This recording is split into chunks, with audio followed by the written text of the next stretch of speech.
Gentlemen, ladies and gentlemen, boys, Hello, it's me, the nostalgic boys. critic. We can do stuff. We can do nostalgia critic content. It It's no me, Doug. no nostalgia critic November has passed. Oh, you gotta stream you gotta stream the screen Oh, that's true. to me. That's true. I do have to do that. But we're watching a fancy video We're today. watching we're watching a fairy tale, like the anime Fairy Tale.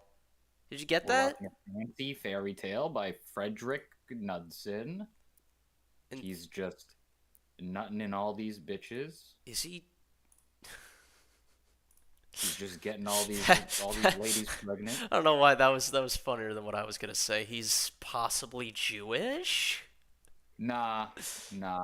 He seems like Eastern. Well, he could be Jewish. He seems like Eastern European. Yeah.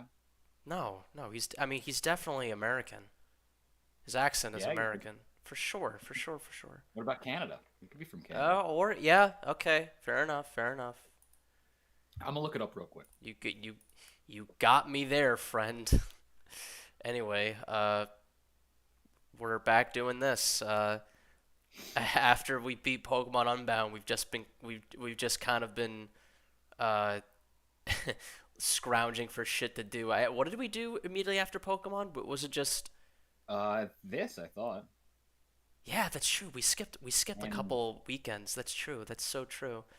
Yeah. and the other, whatever, the showdown, Pokemon Showdown. Yes, that's right. We did Showdown once.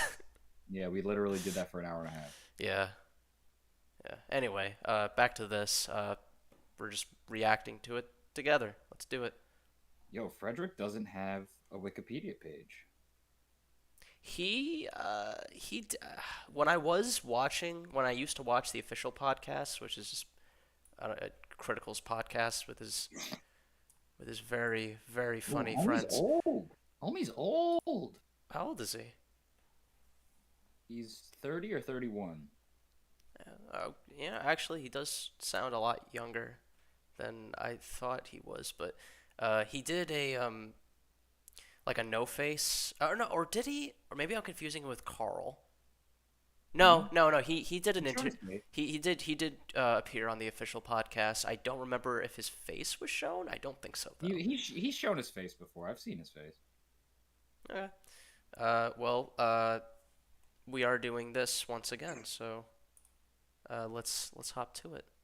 Oh, which of I'm their sorry. lifespan. One last thing. I'm sorry. It just everywhere I look, it just says the United States. It doesn't say where. Okay. From where Frederick is from. He's just generally from the United States. Well, he's already smarter than us, so there you go. Also, Says who? this is a thing. This is like a living. Artemis is kind of shown on screen. This is like an actual thing here. This little black blob. I rest assured you, this is a cat, He'd be chilling. and it's kind of hard to tell if he's breathing because he's very dark. But yeah, he's breathing. Okay. And so too was the world of EVE Online. Oh, let's let's go back to the chapter beginning of this.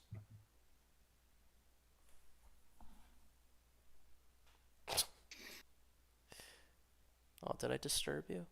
I'm so sorry. Protecting against pirates. While a relatively small release, it received positive reviews, but the mainstream gaming public seems to have spoken little about it. But as Crowd Control Productions seemed to be entering a new phase of their lifespan, so too was the world of EVE Online, defined largely by a single group of players Look at all those whose clear titans. ambition was to dominate all of New Eden. What was Eve Gunjack? Was that like another was that like a failed shooter or something? You hear me? You hear me? Yeah, what's up? And now my mic disconnected. What did you say? I forget what he was talking about here. Something about Eve. Players. It's all about loot, is how Godashan puts it. We're going to have these sandbox areas, planets that you'll drop into, where you'll see other players and an ambient threat. Here, EP were unwilling to admit it themselves. The message to players of Dust 514. That's Dust. Okay, but there was another Oh one. yeah, Yeah. another game that they made. Yeah. Also, the video is really loud in your microphone. The video is loud in my microphone. Yeah, like the Oh, you're hearing echo. Yeah. Shit. Okay. I can fix that. I just lower the mics. I'm gonna lower the headphones sound, so I won't be able to hear it nearly as well. But I don't want an echo. That's the whole reason why I got these. So All right, give me this. Give me the shitty subtitles. I also forgot about that. Sorry. Interactive, known for their intricate strategy and simulation games, such as Crusader Kings, Hearts of Iron, Europa Universalis, and Mountain Blade. Despite these struggles, by the mid-2010s, Europa EVE Universalis. Online had more subscribers than at any other point in its history. While the subscriber count would rise and fall with the breadth of Warfare and Peace, the overall trend was still positive, and even as players burned out on the game after long, brutal wars, many would inevitably return. Despite the lukewarm reception of many new features, the basic features of the game had seen continual improvement and well-received iterations, from server stability to graphics, and despite the age of the game and its poor new player experience, it continued to attract players due to its continual modernization.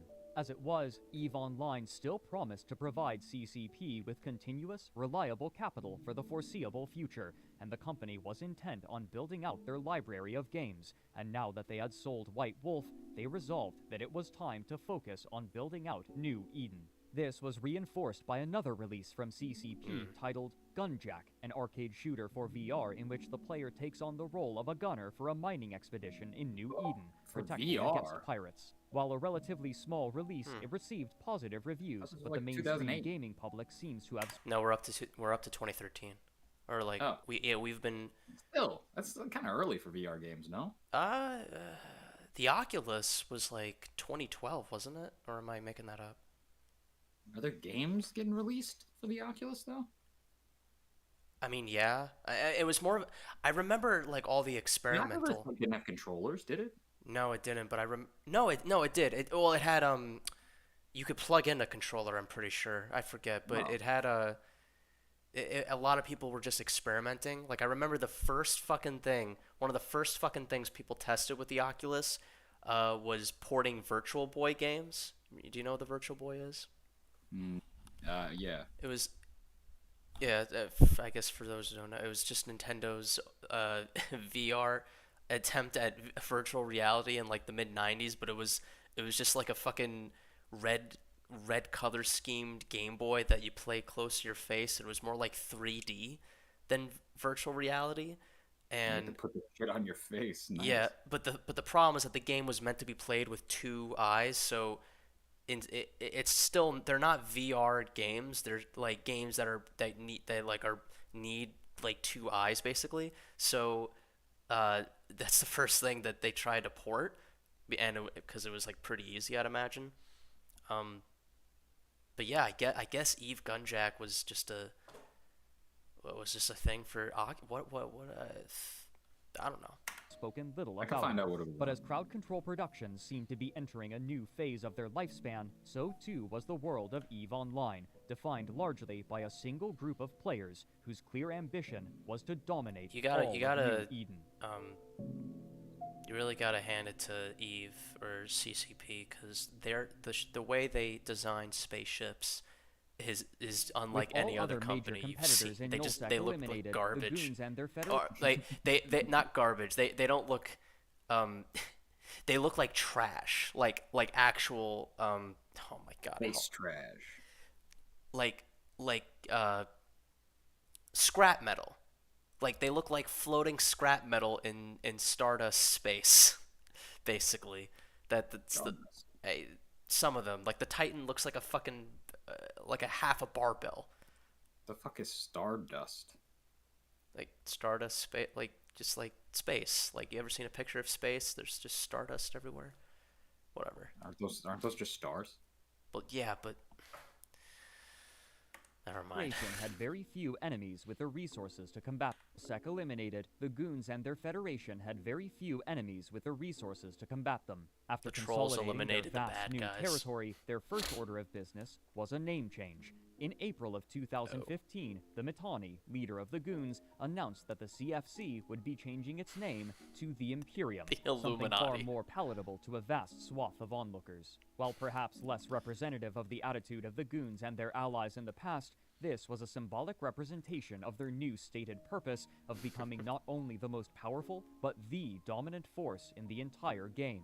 To the Mittani, whose flair for the dramatic and desire for attention were well documented, the expletive in the Cluster Coalition's name was a reflection of the irreverent nature of the goons, but a liability to his goal of appealing to onlookers from outside of the Wait, well wait. documented. The expletive in the Cluster Coalition's Censored name fuck. was a reflection of the irreverent nature of the goons, but a Supposed to be the liability to Clusterfuck his goal Coalition. of appealing Well, to yeah. onlookers from outside of the game, who had been hesitant to even call them by their name. Articles in national media outlets such as Forbes had an obviously positive effect on morale and gave the players a stronger incentive to Okay, this was 2014, so still it was like so same time period. So yeah, VR was like in its infancy, but it was still like definitely a thing. The goons were called CFC for that big battle only. For like Oh. I think they changed their name. They changed like their name, like their side in that battle to the CFC. And then they just changed the goon name altogether to the Imperium, I guess. But I'm pretty sure the That's CFC. much worse. I'm pretty sure the CFC was just for, like I guess like if people were like just like a shorthand name. Like what are you talking about? Oh, these guys versus these guys. Wow, it is really laggy. Yeah, I apologize. you son of a bitch.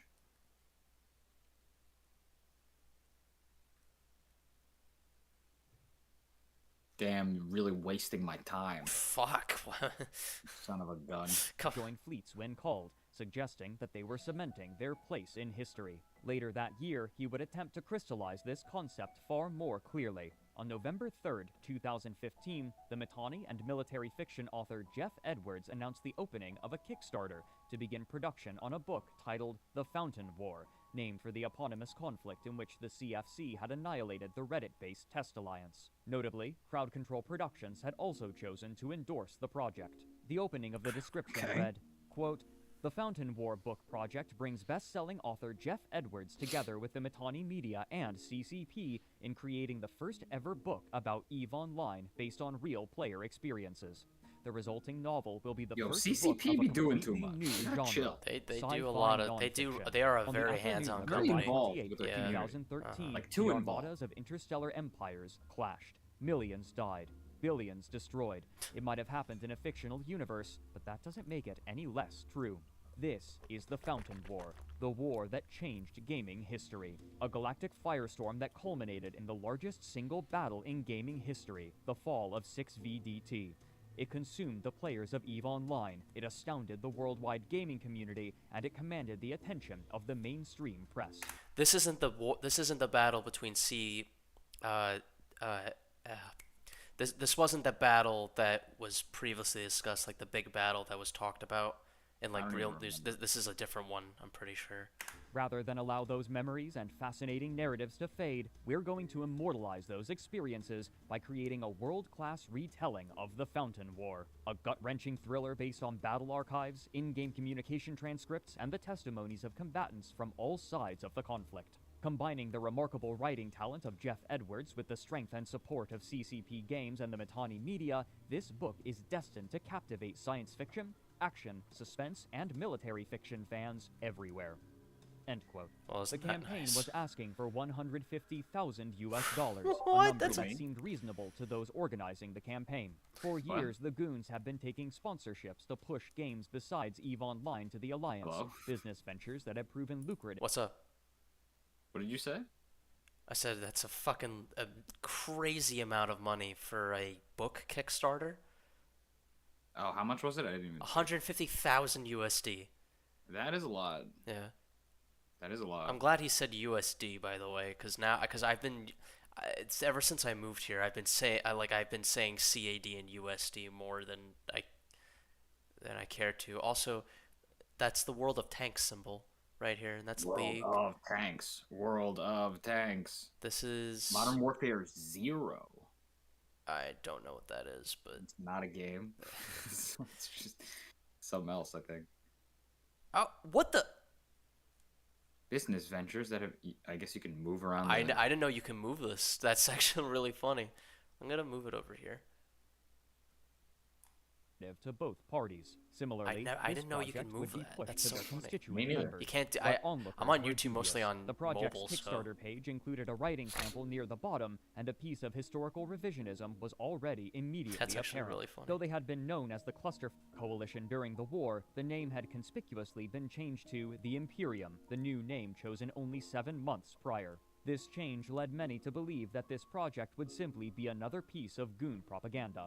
But not even the goons themselves seemed terribly excited about the project. Significantly shy of meeting their goal, the project was only able to raise $39,000 from 758 Oh. backers, a quarter So of what weird they that needed. The these Matani's guys from official Something statement on the Awful, basically Kickstarter's a cancellation 4chan, made clear his frustration. became like a It read in serious part, coalition quote, that are "In writing about a an book. hour, I'm going to nuke the Kickstarter for the Fountain War and announce that it will be relaunched in March without all the stupid and now obvious f***ups. The 150k funding goal, the backer rewards, the shipping costs, the lack of sample fiction, the whole thing was rushed as and an easy win turned into an opportunity for our enemies to come at us with long knives and settle scores. The ultimate responsibility is mine. We've never listened to outside experts on anything, but for some reason on this one, even though my intuition was screaming that was wrong, I did the, what do I know, I just run a big space guild, and next thing you know, the whole coalition is attached to a f***ed-up version of what is legitimately a really cool project. The f***up was not outsiders led us astray, blame them, the f***up was listening to them at all. Whose fault? Mine. Every one of you got dragged along behind that mess, and I've been kicking myself non-stop since it began, and I'm sorry. The most obvious fuck-up was not making a thread on Goonfleet. Wait a minute, he didn't censor that one. Yeah. What's up with that? That had to. You know what? He was censoring the Clusterfuck Coalition. I'm gonna give him a very kind. Listen here, you son of... Wait, no, keep listening. Maybe it's like a prank. Maybe he just like stops censoring himself after this. Listen, I care about your work, and I'm here I'm to just worried. tell I'm you worried for you. that you didn't censor fuck at this. Oh, I didn't mean. You know what? That's leave fine. it, leave it, leave it, leave it. I didn't mean to cap that, but that's fine. .com saying, "Yo, here's what we want to do. How should we do this? And what rewards?" Well, and because I'm he not was making myself non-stop since it began. Every one of you got dragged along behind that mess, listening to them at all. The fuck-up was not outsiders led us Yeah, astray. he's blame literally them. censoring The fuck-up fuck-up was 10 listening seconds to before. them at all. Whose fault? Mine. Everyone That had to have been. I mean, it's a 6-hour long video. There's, you know, he's bound to videos forget. and you- Obvious can you fuck-up report was him? not Can you making a report him? thread on Goonfleet. What's up? Can you report him? Can I report him? Probably. Yeah. Can you get rid of him? Oh, Summoning Salt made a. Oh my! How have we not thought of doing a summoning? Let's watch that. Let's watch that instead. The history of Mike Tyson's Punch Out world records.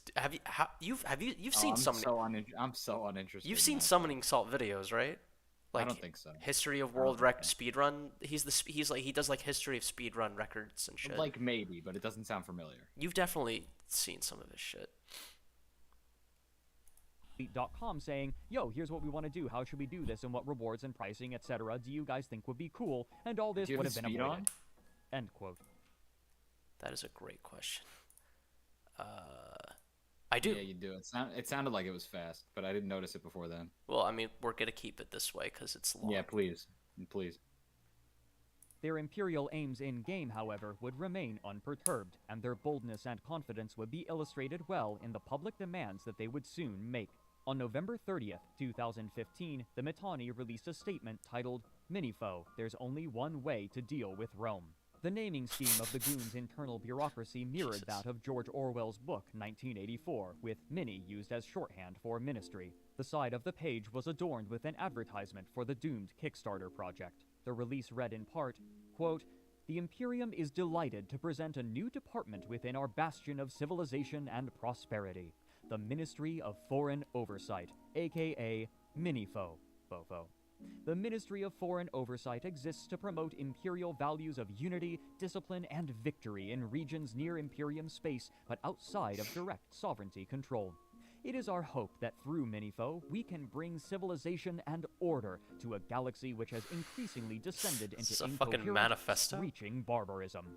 We will usher in a new era of enlightenment and opportunity to those who are not yet able to call themselves Imperial citizens or experience the security, prosperity, and variety we enjoy in the galactic Northwest. Representatives of the Ministry of Foreign Oversight offer loyal Imperial subjects a number of benefits in return for a small bi-monthly fee.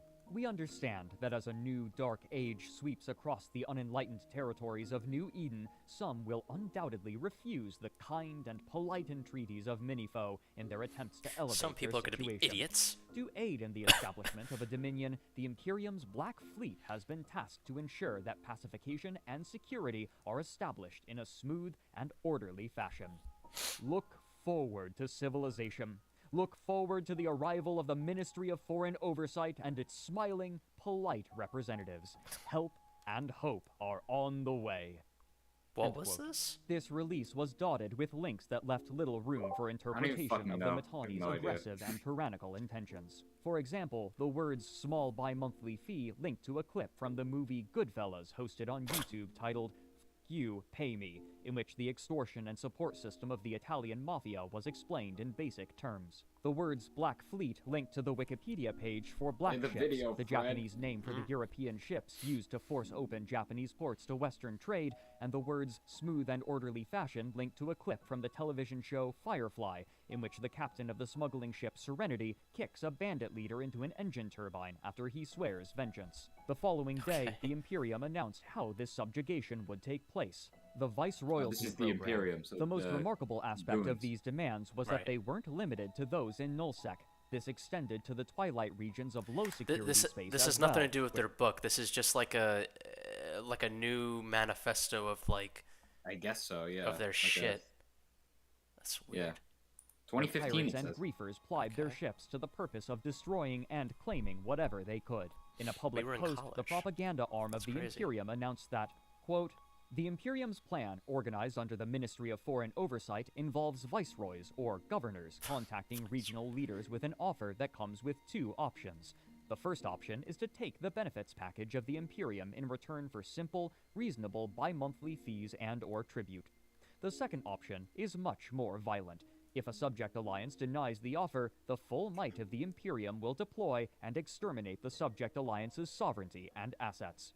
At Christ, first, there will dude, be come loads on. of resistance and rebellion, but that is the point. Resistance means war, and war means everyone gets to shoot spaceships. End quote.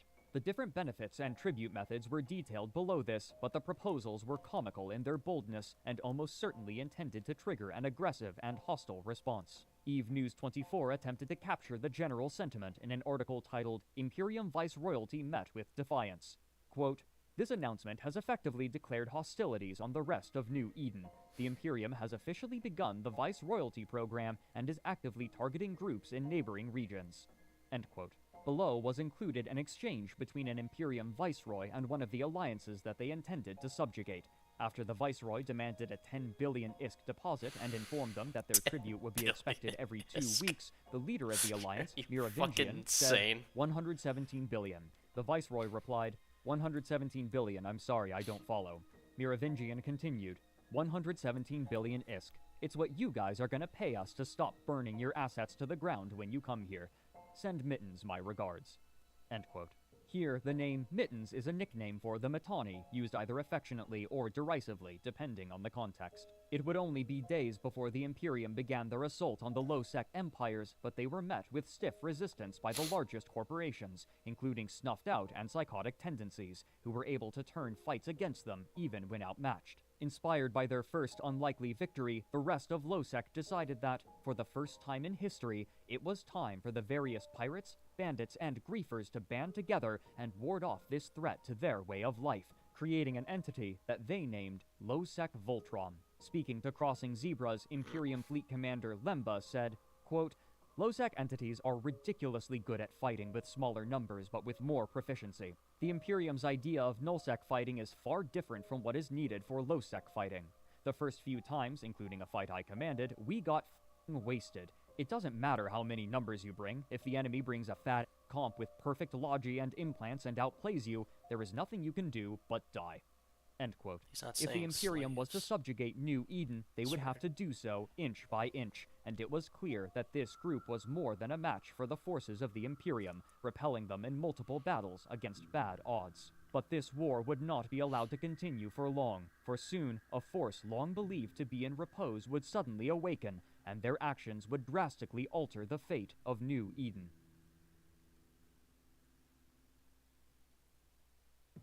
It's the university. They're coming back. Hmm. Do you remember them?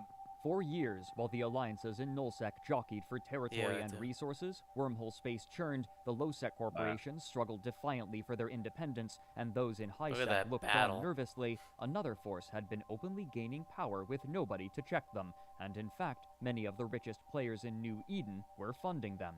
The casinos. Far from underground operations, these casinos had Eve become bet. well known and well loved by many players, and their advertisements could be found everywhere, even on the Mittani's own website. Those that ran the casinos were commensurately wealthy, and this wealth would sometimes attract attention when it was flaunted. One of the most memorable was ISK Ironbank's skill injector incident. In 2015, Crowd Control Productions The had Iron Bank, introduced like a Game new of item Thrones. into the game called skill extractors, which could be purchased with a currency obtainable only with real-world money. These extractors could be used to draw skill points from a character to make a skill injector, and either inject it into the character again to redistribute fuck? points You can given to steal another of the player's skill characters, points? or This game is fucking crazy. For real world money, you can steal skill points from other players. That's fucking crazy, dude. That is insane. Like if someone is a problem in on the enemy lines, just steal their fucking steal their stuff. sold on the in-game Steal their market for ISK. stats. These Mhm. skill injectors were valuable, and it was for this reason that they were chosen for a stunt that is still remembered years later. As Jehoiken Goldstein wrote for Eve News 24, who? quote, ISK Ironbank of the ISK gambling website iwantisk.com has just maxed out a 3-day-old pilot with every skill in Eve through the use of skill injectors. The Oh. ISK trillionaire created his pilot under the name of Ironbank and injected all of the skills and points over the course of about an hour on his stream. The character now stands at 473,344,000 skill points, with the total value of his purchased skill injectors rounding out to around 1.8 trillion. Oh, you're not ISK, stealing. or You're just 25,000 you're, US you're dollars just should you buffing buy your the ISK shit via like with a Plex. bunch of rare Ironbank candies. had promised his viewers that, in light of the new skill injectors, he would Yo, he max said out like a new you character live on extract stream. skill from other Quote, players. my He said reasons something are like simple. that. I have them.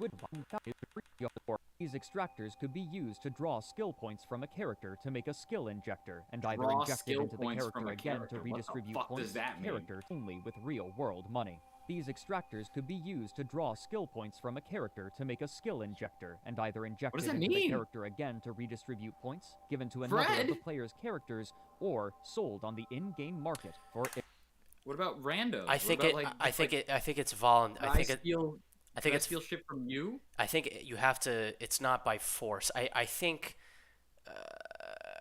I think the idea is that you buy these injectors with real money, and then you have other people voluntarily extract their skills and then give them to you Why would they, to one why would character someone give you for skills? money. I guess. I guess it costed more money to do that. That's the only thing I could think of. You're hypothesizing. That's so weird. Fred, I need a full explanation. A 6-hour thing isn't enough. I need another half an hour on the skill extractors. Fucking fine. It's probably just gonna be like incredibly complicated, and we wish we didn't look it up.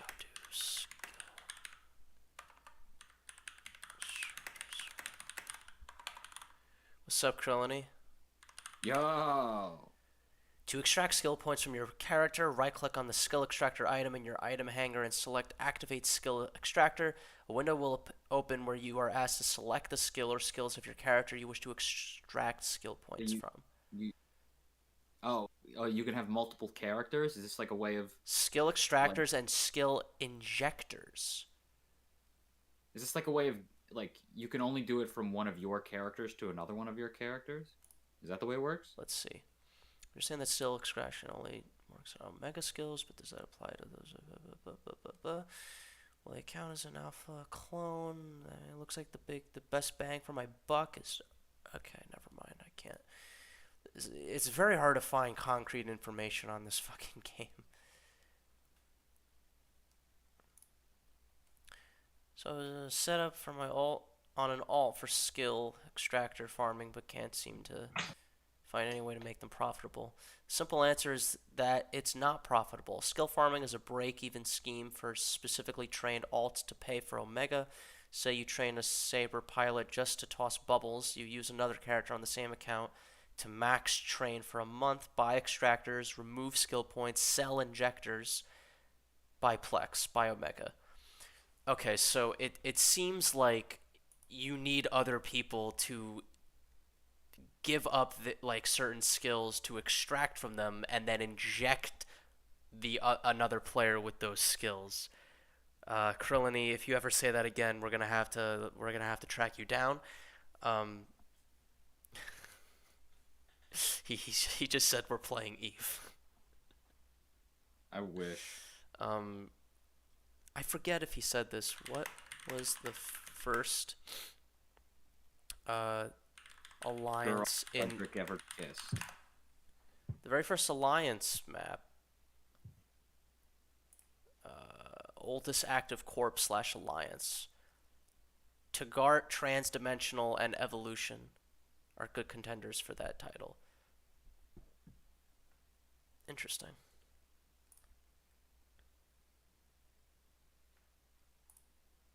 Oh yeah, multi-boxing. Oh, look at this guy. that guy knows what he's doing. Look at this guy. That guy knows exactly He's got a what he's fucking doing. command station over here with a webcam that I And this guy's fucking going to war against himself over there and he's online. this guy's just like status report. Copy. Yeah. What is it? I don't know. What is that jug? Look at That this. jug filled with piss. Piss jugs ready? Our affirmative. Take a sip. I thought this was a Zoom call with just himself. Holy And me, fuck. how are you? Oh my god. Where are we jugging, boys? You have one more try. I love Fortnite. That's what we should play next. That should be our next project. Yeah, Fortnite. totally. Have you ever you've Peter seen the Griffin. Sonic fan dub, right? Yeah. It fucking I've never seen the full thing, and I'm watching it recently. And it's just the guy who's playing Eggman's talking, and the guy who says plays Shadow is just like, fucking, you have a full diaper, and in the like Eggman, the guy who plays Eggman just like cuts what he's saying. He's like, don't you ever fucking say that to me again. I like Clambor Peleos Flynn. All right. Anyway. ISK. These skill injectors were valuable. I thought he said and it was piss. For He this said reason ISK. that they were chosen for a stunt that is still remembered years later. As Yehoikin Goldstein wrote for Eve News. That's not a 24, real name. ISK Ironbank of the ISK Yehoikin gambling Goldstein. website iWantISK.com Yehoikin Goldstein. has just maxed out a 3-day-old pilot with every skill in Eve through the use of skill injectors. The ISK trillionaire created his pilot under the name of Ironbank and injected all of the skills and points over the course of about an hour on his stream. The character now stands at 473,344,000 skill points, with the total value of his purchased skill injectors rounding out to around 1.8 Jesus. trillion ISK, or 25,000 You US can't dollars. fucking should get you away buy with the that, ISK via dude. You Flex. just can't. Ironbank had promised his viewers that, in light of the new skill injectors, he would max out a new character live on stream. Quote, "My reasons are simple. I had the means to do it, so I did it, and I kept my promise to my viewers." Yeah, I End did it. quote. But the casinos were inconvenient for Liberals. CCP Games, who were struggling with real money trading, Why is or that funny? RMT, the practice of selling in-game currency for real-life money. As writer Matterall put it in an article Yeah, from I late did it, 2015, liberals. I quote, spent all my RMT ISK. happens all over Eve, and some guilty players try to $25,000 of launder my their parents' money through money a on gambling site instead of directly Guild putting it and in Eve their Online. wallet in an attempt to try and hide their tracks. Yeah, what are you gonna do, CCP bitch? probably dislikes sites like iWantISK since it makes their job much harder and necessitates tracking ISK through the web of deposits and winnings, so scrutiny is high from CCP Pellegro and the security team. The iWantISK Corp wallet is constantly monitored. CCP raids are common, leaving suspected RMTers ISK frozen or confiscated Oh, while they are Krillin, this investigated. is a real Many guy, times, by the bankers way. see money This guy reversed right and here. taken away by CCP. The site ensures bankers' losses in these cases to keep the bankers on the job. If I Want ISK left bankers out to dry, Why? the site would collapse. End quote. Despite the way that the casino owners would flaunt their wealth, the average player was unaware of the amount of Maxwell. power that these organizations could Surprised you project, remember that Maxwell was a primarily mouse because that it was we never found in my necessary. old The apartment. casinos would typically This react is predictably Artemis. and had little reason to interfere in the affairs of other organizations as long as outside groups wouldn't meddle in their own affairs. But this would abruptly change due to circumstances that, at the time, seemed relatively minute. Imagine if a The public casino was first just learned called, of the "I want disagreement due to a Reddit post which included chat logs between God, Eek, give the me your creator money. and leader of the famous and fabulously wealthy gambling website I Want ISK, Ugh, and Winnet, the I disturbed him and now he wants to leave. I'll be right back. money." Win it. Well, Maxwell is part of art memes now. Art teams now. I don't know what that means, but I'll be right back. I'm also gonna get water.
Sorry, the wife came home.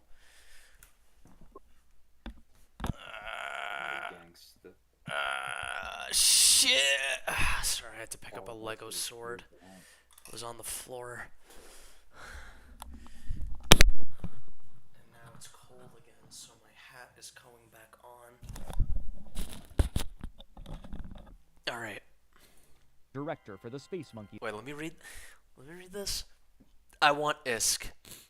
Winnet, what's up? I want ISK. How are you today? Winnet, not too bad yourself. And 2 is spelled incorrectly. I want ISK. I have an issue with a banker of mine that has been scammed by SMA for about 120 billion. And I want ISK is his name. Okay. Also a casino. Okay, I see. Yeah. Alliance, which was a member of the Imperium. The chat log itself was peculiar. After commiserating about their mutual struggle with stomach ulcers, the gambling magnate Eep accused Winnet and Space Monkeys Alliance as a whole of stealing from his bankers after kicking them out of their corporations. Winnet's responses were dismissive. He stated that the removal of the bankers from their corporation was due to them stealing large sums of money from Noobs Corp, their corporation within Space It's Monkeys your Alliance, fault. though he was unclear about the methodology used to uncover this information. Quote, Noobs no longer wanted them in Noobs after they did some analytical thing, and their evidence is 250-ish billion is missing from Corp assets. End quote. He then distanced himself and the Alliance from culpability by stating that it wasn't the Space Monkeys Alliance that stole from the bankers, only individuals within a corporation the within bank the was Alliance, stolen? and therefore this wasn't an Alliance matter. When The did this Space happen? Monkeys would not accept responsibility Right. for what its It's like money members stole did. from the bank. Quote, SMA leadership didn't scam anyone members within SMA may have, and let's be honest here, it's Eve. End quote. This was unacceptable to Eve. Wait, And what? let's be honest here, it's Eve. End quote. This was I unacceptable thought that was Fred actually saying that. to Eve. Yeah, I He want to threatened hear what that its sounded Space like at Monkeys regular didn't pay for speed. what its members had stolen. That was weird. I Want ISK would, quote, constantly hire mercenaries to attack anyone related to Space Monkeys Alliance. Winnet replied with a map of Space Monkeys territory on Dotlan as a guide for the threatened attacks, and stated that he was unafraid. Dustin, one of the people who had been allegedly scammed by Space Monkeys, saw the trajectory of the conversation and added desperately, quote, Winnet, you have no idea how powerful I Want ISK is. This warning went unregarded. The following day, the Space Monkeys Alliance released an interview with Winnet on their website, where he again alluded vaguely to a large theft from the players removed from the corporation and reiterated his doubt about the threat that I Want ISK posed. Quote, "The idea of mercenaries is laughable. SMA is a nullsec alliance and lives solely in Null. It's not unusual to have 20 or more war decks at a time. I personally enjoy hearing 'we're going to come kill you' from people who live in HiSec. There were some idle threats of 95 carriers moving into range of SMA home. That's really about it. Personally, I would love to see 85 caps within range of our super fleet, let alone the Imperium. I mean, if they want to give us content, I'm all for it." End quote.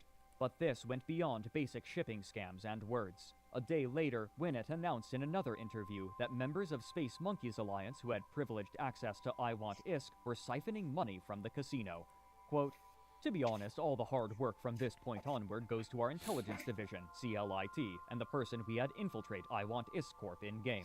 He had some coding skills and was given access to help code parts of the site, discovering major flaws in the back end of the code in the Fuck process. you. This code was What used is to do that? a few things, one of which was to have the coder move ISK to our main account. That's actually really funny. We were not sure if we would be caught here, so we decided to play a different way, which I won't go into too much, but enabled us to win more often. The I Want ISK characters, most of which are still active, were given a better chance at winning in raffles and jackpots.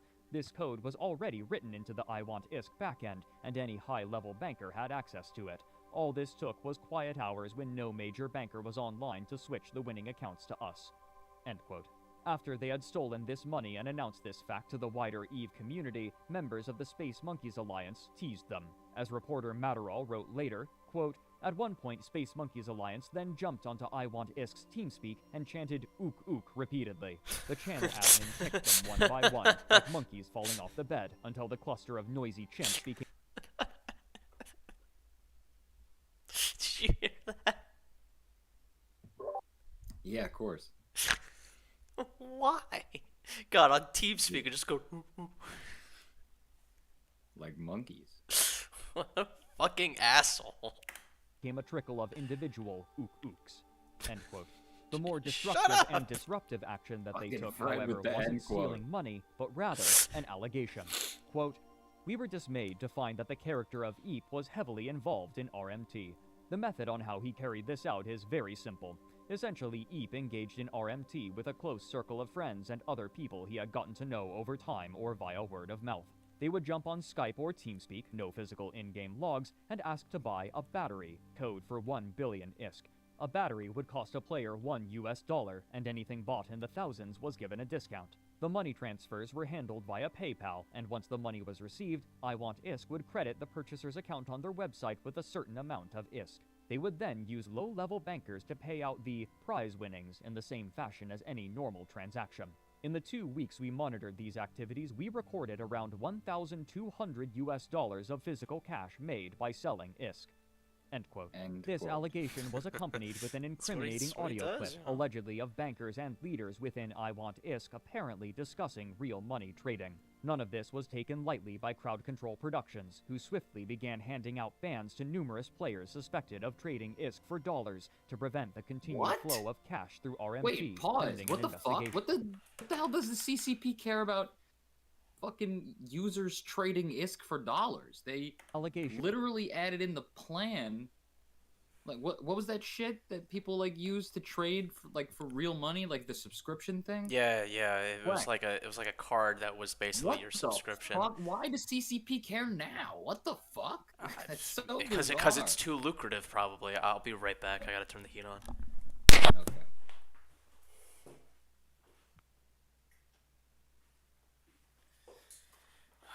Jeez, it's way too fucking cold in here. It's fucking Canada for you.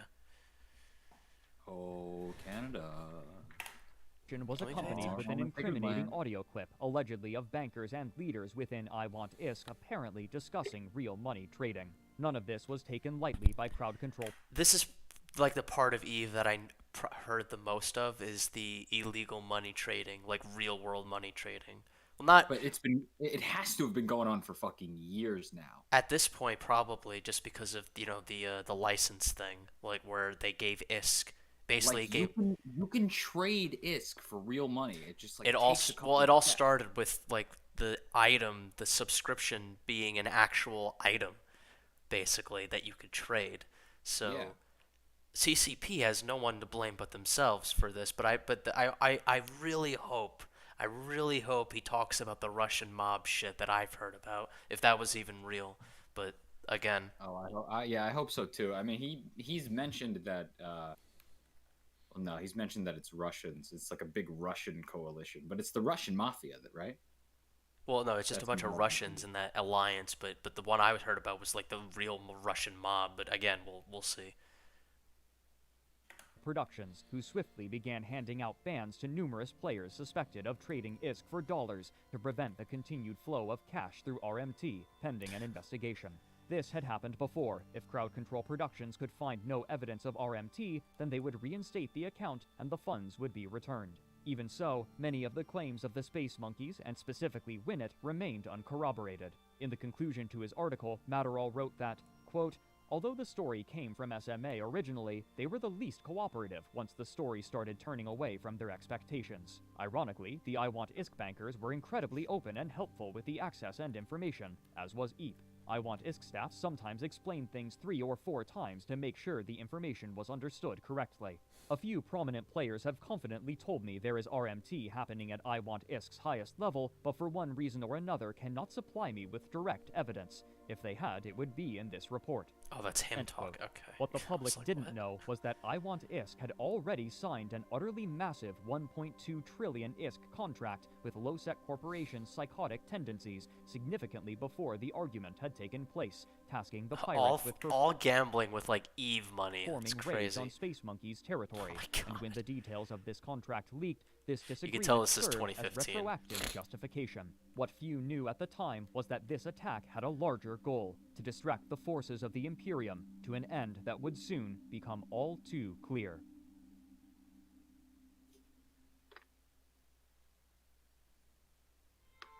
The gambling.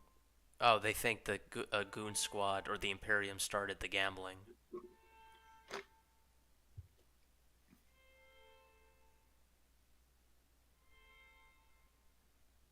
Type Hurricane. While the fate of a portion of I Want ISK's bankers was in jeopardy, the organization still had vast amounts of liquid assets, and these would be bent to a singular purpose. Making good on their promise, I Want ISK offered the fighters of Losec Voltron a lucrative contract, which would pay out for every Space Monkey's asset verifiably destroyed. The Losec fighters of psychotic tendencies proved more than a match for the quieter, less warlike players of SMA, and the attacks were so brutal that over 1,000 of its players left the Alliance, representing approximately a fifth of its population, and despite their losses, the Imperium was slow to offer assistance. Only 2 weeks after the contract had been signed, the Space Monkeys had lost 100 billion ISK in assets, 70 billion of which was due to the Alliance psychotic tendencies. The phenomenal success of these attacks was seen by other alliances, who quickly became aware of the open contract that I Want ISK had opened on Imperium ships and structures, and soon, corporations were pushing into Imperium territory in warbands, smashing anything that they could find, and sending the resulting kill mails to I Want ISK to collect their healthy reward. This pattern showed no signs of slowing, and in fact, the website for I Want ISK was seeing significantly more traffic due to the attention they were receiving. It's likely that they were making even more money than before, money that could be spent on further mercenaries. While the money offered by I Want ISK was tantalizing, the prospect of attacking a group so universally disliked So the bank basically hired a bunch of mercenaries to get their money back. I forget why. I think it was just because they didn't like them. I don't think. Oh wait, did they get scammed I think by the Imperium? join the Space Monkeys alliance with. Yeah, I think the Space Monkeys like Yeah. scammed them. That was part of the. Oh no, Space Monkeys were part of the Imperium, who used to be part of Goon. Okay, they massively collapsed during World War B. Oh my god. Delete that. So, so what a subsect of Imperium, formerly known as Goon Swarm, Goon Squad, and at one point known as CFC, Fucking please, don't do that. Don't start fucking doing that. uh, Well, it's hard to keep track of all this. Scam the bank, and then the bank hired mercenaries to get their money back. Flight meant that players were arriving Or from the all over the New casino. Eden to Not the bank, the giant fucking casino. Yeah, but it collect seems their like money the while casino wiped simultaneously out the biting Imperium. chunks out of the Imperium. All over New Eden to collect their money while simultaneously Jesus. biting chunks out of the Imperium. The belligerent announcements of the Viceroyalty program had turned public opinion sharply against them, and their I failure love that this is like a real world, like a real government, and there's news. Like there's news here. Yeah. It's fucking and insane. Losec had shown them to be more vulnerable than others had expected. Corporations and alliances not typically known to take contracts arrived and began drawing battle plans together. The war had begun. What precisely to name it was Yo, and this- still this is was in also the group, contention. the Imperium, Many publications came to That like call it wrote that World War thing B, saying they were gonna given the fucking take There over it the is. world. There it is. Wait, say that again. The Imperium is also the organization that wrote that manifesto saying that they were gonna take over the world and tax everybody and all that shit. Yeah, no, And this that is would just be- 100% deserved. They can shit all over. It's Like fine. at one point they were the quote unquote good guys, but it was only because of they wanted the Band of Brothers land anyway. Like they just they didn't do it as revenge for the Steve the Titan, being basically like being cheated out of life, Seemed I like guess. a tactical. It It- seemed like a tactical It decision. was just absolutely, yeah, with the Russian alliance and all that shit, yeah. And then the Russian alliance went on to turn on them to join the Band of Brothers. But then the goon swarm just ended up absorbing everything All anyway. right, we don't need to rehash. plans together. Well, it's The been a war war. Too much- had there's too begun. much lore. What precisely to name it was and still is in contention. Many publications came to call it World War B, given the sheer scope and the fact that it was centered around the Imperium, whose Fat Bee mascot was instantly recognizable. fair, Even fair. those in high and low security space were eagerly Hey, launching what do you- attacks I- into you didn't get Imperium that? territory. No. But the funding source offered another obvious name, one that would often be used colloquially: the Casino War. This latter name was preferred by the Imperium, as it placed more focus upon the eponymous casinos and their suspicious money, as opposed to the Imperium's aggressive and inflammatory disposition and actions that had predicated the war in the first place. Those who had gathered to attack the Imperium had varying affinity to one another, and were clearly cooperating only because of the money offered and their common enemy. And so, even if they won, it was unlikely that this coalition of convenience would remain after the war, but still, they needed a name. Given the fact that they were originally drawn together due to the money, and that nobody disputed that fact, they took to self-deprecatingly calling themselves the Money Badger Coalition, a reference to the contemporary internet meme, Honey Badger Don't Give a F. The possibility of eradicating the Imperium Jesus had been Christ, floated as Soul. recently as November of the previous year by I Want Isk bankers. Melos Exelian wrote for Crossing Zebras, describing how the Mittani had been tricked into deploying forces to attack an invasion fleet that simply did not exist. Quote, I Want Isk banker Lenny Kravitz too saw the deployment as a clear sign of the Imperium's weakness. Lenny determined that if the Mittani could be so easily deceived by an obvious ruse, then the Imperium's leader might be losing the situational awareness that had made him so difficult to challenge in the past. Oh, the Mittani. could The ma- Mittani. I'm sorry. I need to. Yo, I had myself on mute, but I cackled like a fucking child when I heard Lenny The Kravitz too. too. Yeah, I noticed you've been on mute, but Jesus Christ, the Mittani. Lest we forget, once a Band of Brother leader completely fucked them from the inside out, deleted their existence within the game, and then became the leader of Goon Swarm Imperium. I just want to, that's crazy. Now Yeah. be tricked.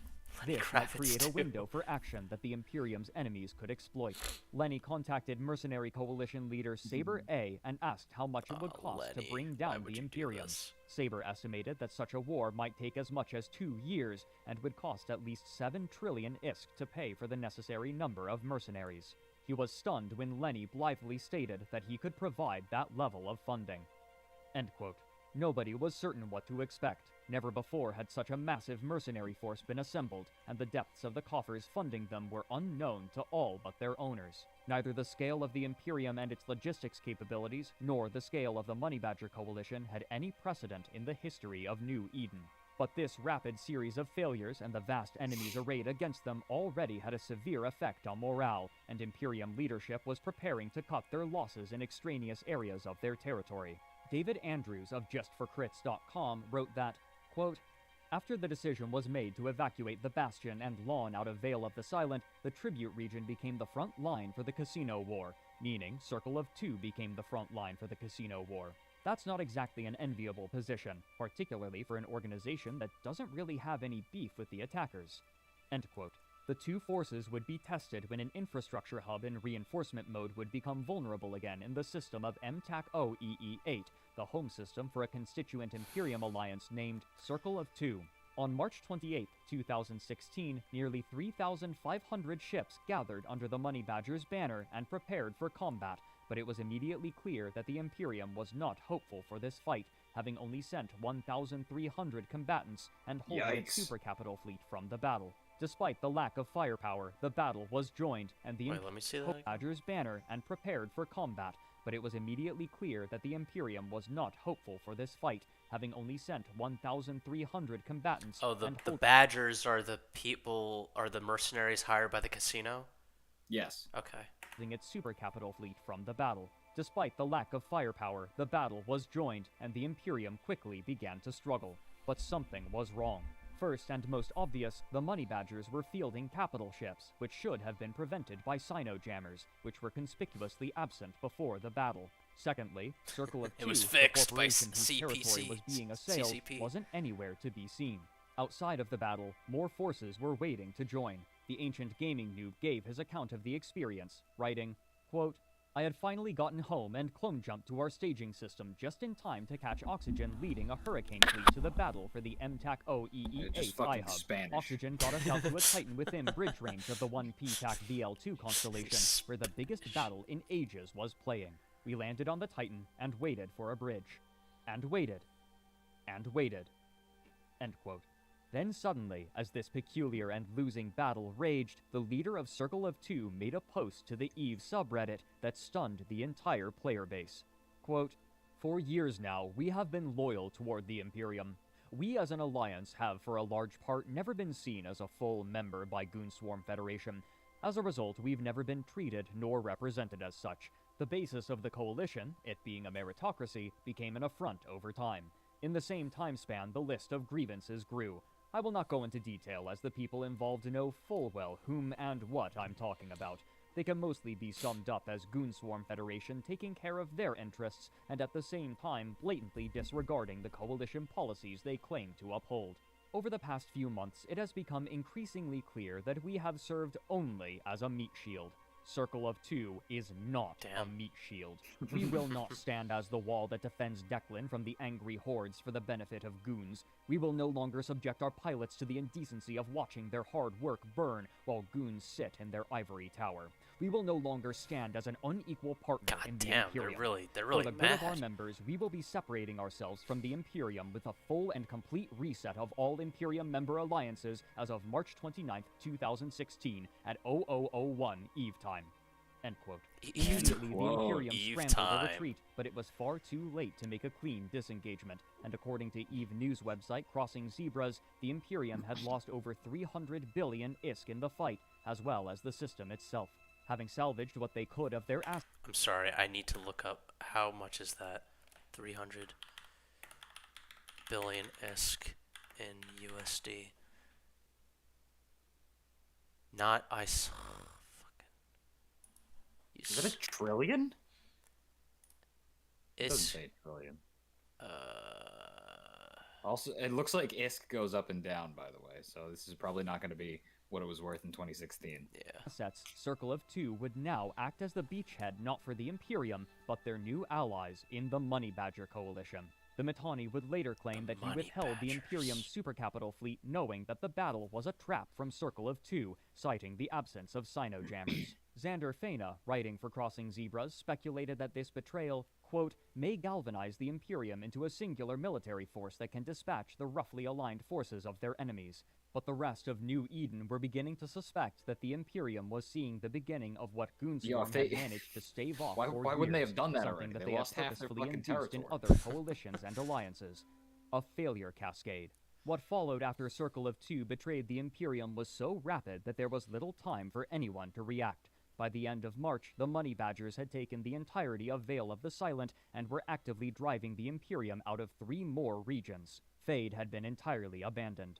All of this was still being bankrolled by I Want Isk, whose coffers appeared bottomless. The sheer scale of this war had never been seen in New Eden's history, and the Imperium were poised to lose it almost immediately. But the parameters for victory were unclear. Those in the Money Badger Coalition weren't certain how much longer I Want Isk would continue to provide money for the war. What's more, the Imperium was doing all in its power to make this war as annoying as possible. In a discussion for Down the Rabbit Of Hole, course. Imperium Fleet Commander Asher compared their strategy to that of Fabius during Hannibal's attack on Rome. Rather than chill meeting out. them directly in every engagement, the goal was to annoy their opponents and Jesus. drag the fighting out for as long as possible to make them lose Shut interest, up. performing ambushes and laying traps while committing few of their own resources. The Imperium were unwilling to simply retreat and harry any overzealous attacks either. Even into May, the Imperium lodged deep into the Losec staging system of Saarinen, using it to lash out and even push back into Fade and Pureblind, even as the Money Badger Coalition launched periodic raids. After a particularly brutal battle in the system in May, Asher told Crossing Zebras that, quote, "We still are vastly outnumbered. There is no stratagem where direct conflict works. We still plan to deny all ratting in the north and punish all capital usage where the entire Money Badger Coalition isn't formed to defend them." End quote. But even as the Imperium shed allies in the attacks, the prospect of destroying them entirely seemed unlikely. As Greedy Goblin wrote for his blog in 2016, Greedy Goblin. quote, "No one can finish an Eve alliance unless hate their these leaders give up. names. You can take their moons, their sov, their stations, you can make the opportunistic members leave, but as long as the leaders stay, there will be enough core members who stay because of loyalty, friends, or simply content. Remember Test, broken and evicted, but as leaders stayed, they came back and now boldly spam memes against goons while pooping on their lawn." End quote. Also recognizing that they couldn't afford I to like spread hearing their Frederick forces say too pooping. thin, what Me remained of the too. Imperium It's launched an fucking attack on silly. the contemporary residents of Pooping. Delve, seeking to once again take the region for themselves, displacing their current residents with their massive supercapital fleet. However, by the time this conquest was complete, the Imperium was a shadow of its former self. Yinton, writing for Crossing Zebras, provided a list in mid-July. Quote, "I would like to explain why I am calling them the Goonswarm Federation and not the Imperium, as has been their preferred nomenclature, and what I have stuck to calling them these past few months. That is because the Imperium, even if GSF does not want to admit it, is dead. It was a defensive coalition based around strong holdings in the north. Counting down the list of GSF's former coalition mates reads more like a mixed obituary and divorce proceedings than a list of allies I at already this forgot point. what GSF was. SMA. Almost completely Me collapsed too. with only a 300-man Dust Corp holding it above That's the the Space 500-man Monkeys. mark. CO2 turned to the side of the Money Badger Coalition and holding a larger chunk of previously Imperium space. Razor, functionally Y-dotted previously with the acquisition of 4S and fully so with the leaving of both Roving Guns and Gladiators of Rage to MC. And Chaos Gracias. respectively. Tom FCOM Bien. left the Imperium on good terms to find a new home within either the Vanguard Coalition or Stainwagon, depending on what day it is and who you ask. TNT seems to have kept relatively steady. Bastion, down nearly 700 members this month alone. This leaves Goonswarm Federation almost entirely Thank you. alone in terms of being a strong, self-sustaining alliance within the Imperium, and whilst I would expect them to still lug around the alliances and help them to not cascade to the point of actually becoming non-entities, even the facade of being a coalition of equals is now almost painfully obvious in its falsity to an outside observer. End quote. But by the time everything else had been taken from them, there were few left on the offensive. The Losec coalition had fallen apart over the course of June, as is perhaps unsurprising for roving pirates, and while I Want Isk was still willing to fund the war with their incredible wealth, much of the impetus for the initial invasion had vanished. While ostensibly driven by profit, this narrative was undermined when almost all of the Money Badger coalition abandoned the offensive, their members exhausted from the fighting and content with their victory. By the time the Imperium had completed its invasion of Delve and lodged themselves in, the only alliance pursuing them was Test, believing that if the offensive was continued, they could stamp out the goons entirely. But without the support of the rest of the Money Badger coalition, there was little hope of cracking the defenses of what remained of the Imperium. The supercapital fleet of the goons was still far too strong, and without allies, they were eventually forced to retreat. Again, Nullsec was fractured, and after half a year, they could return to their numerous smaller wars, as was normal. But this war had elucidated myriad problems for Crowd Control Productions, and even as the company desperately attempted to juggle its other projects, it would have to continue its custodial duties to EVE Online or lose their only reliable source of income. Oh no, they'd have to work on the game. Oh no. Even before the war had begun, casinos were a contentious They'd topic actually- for more than the players. Crowd Control Productions consistently had to dedicate valuable and limited resources to monitoring the players involved in them, and bankers were frequently flagged for investigation for real money trading and subsequently banned, a detriment both to the company and to the casino, the latter of whom would need to dedicate further time and resources to training new bankers. But the casinos represented an existential problem for EVE Online. As had been doubted but now demonstrated over the course of the war, it was feasible for a faction with enough liquid assets to determine the shape of all of New Eden, and these factions already existed Money. in the form of the casinos, with the bulk of their greatest enemy. money-making mechanisms hosted outside of the game, where it was difficult for Crowd Control Productions to exert their influence. Compared to other in-game methods of generating profit, the casinos were too efficient. This was in part due to That the was clientele. 6 While zillion. many less wealthy players participated, many of the richest had concluded that there was little to Quadrillion. do with their amassed wealth, and so would bet and lose large amounts at the casinos. While the Imperium barely managed to survive the war with clever tactics designed to prolong conflict and by moving farther away from its enemies, it was clear that any faction not operating its own casino would be unable to compete financially, and by extension, militarily. But the gambling magnates were not simply content to continue collecting money in EVE.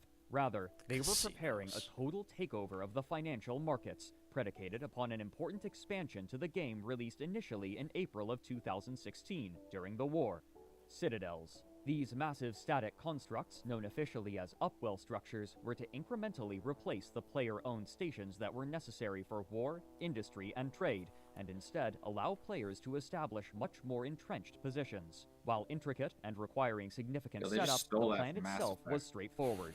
By creating a web of What, stations like a throughout giant, all of New Eden, players Citadel, along this fucking big structure in the middle of space. It's like the aligned with hub the of gambling magnates all would be space able to species. utilize a special kind of cargo hauling ship Those called bastards. jump freighters, in tandem with the station's unique properties to make themselves untouchable. Much like other large ships, these jump freighters were able to eschew the Stargate network by jumping directly from one system Thing's to another ugly. within a certain range, and one potential destination I for mean, a jump yeah, would like be I said, these they- new Upwell structures. If the Eve's ship's jump arrival was designs close are enough to an something Upwell else. structure, then they would immediately tether to it, making them completely not great. invulnerable to damage. Yeah, By jumping not at directly all. from structure to structure, there would be no time during which a jump freighter would be vulnerable, making it impossible to disrupt supply lines or trade routes without assaulting these sturdy structures. This safety would make their stations the most attractive to traders and buyers, which is where the final mechanism in the plan allowed them to make their profit. All goods bought and sold in these stations, in which players could dock like existing stations, were subject to a tariff collected by the station owner.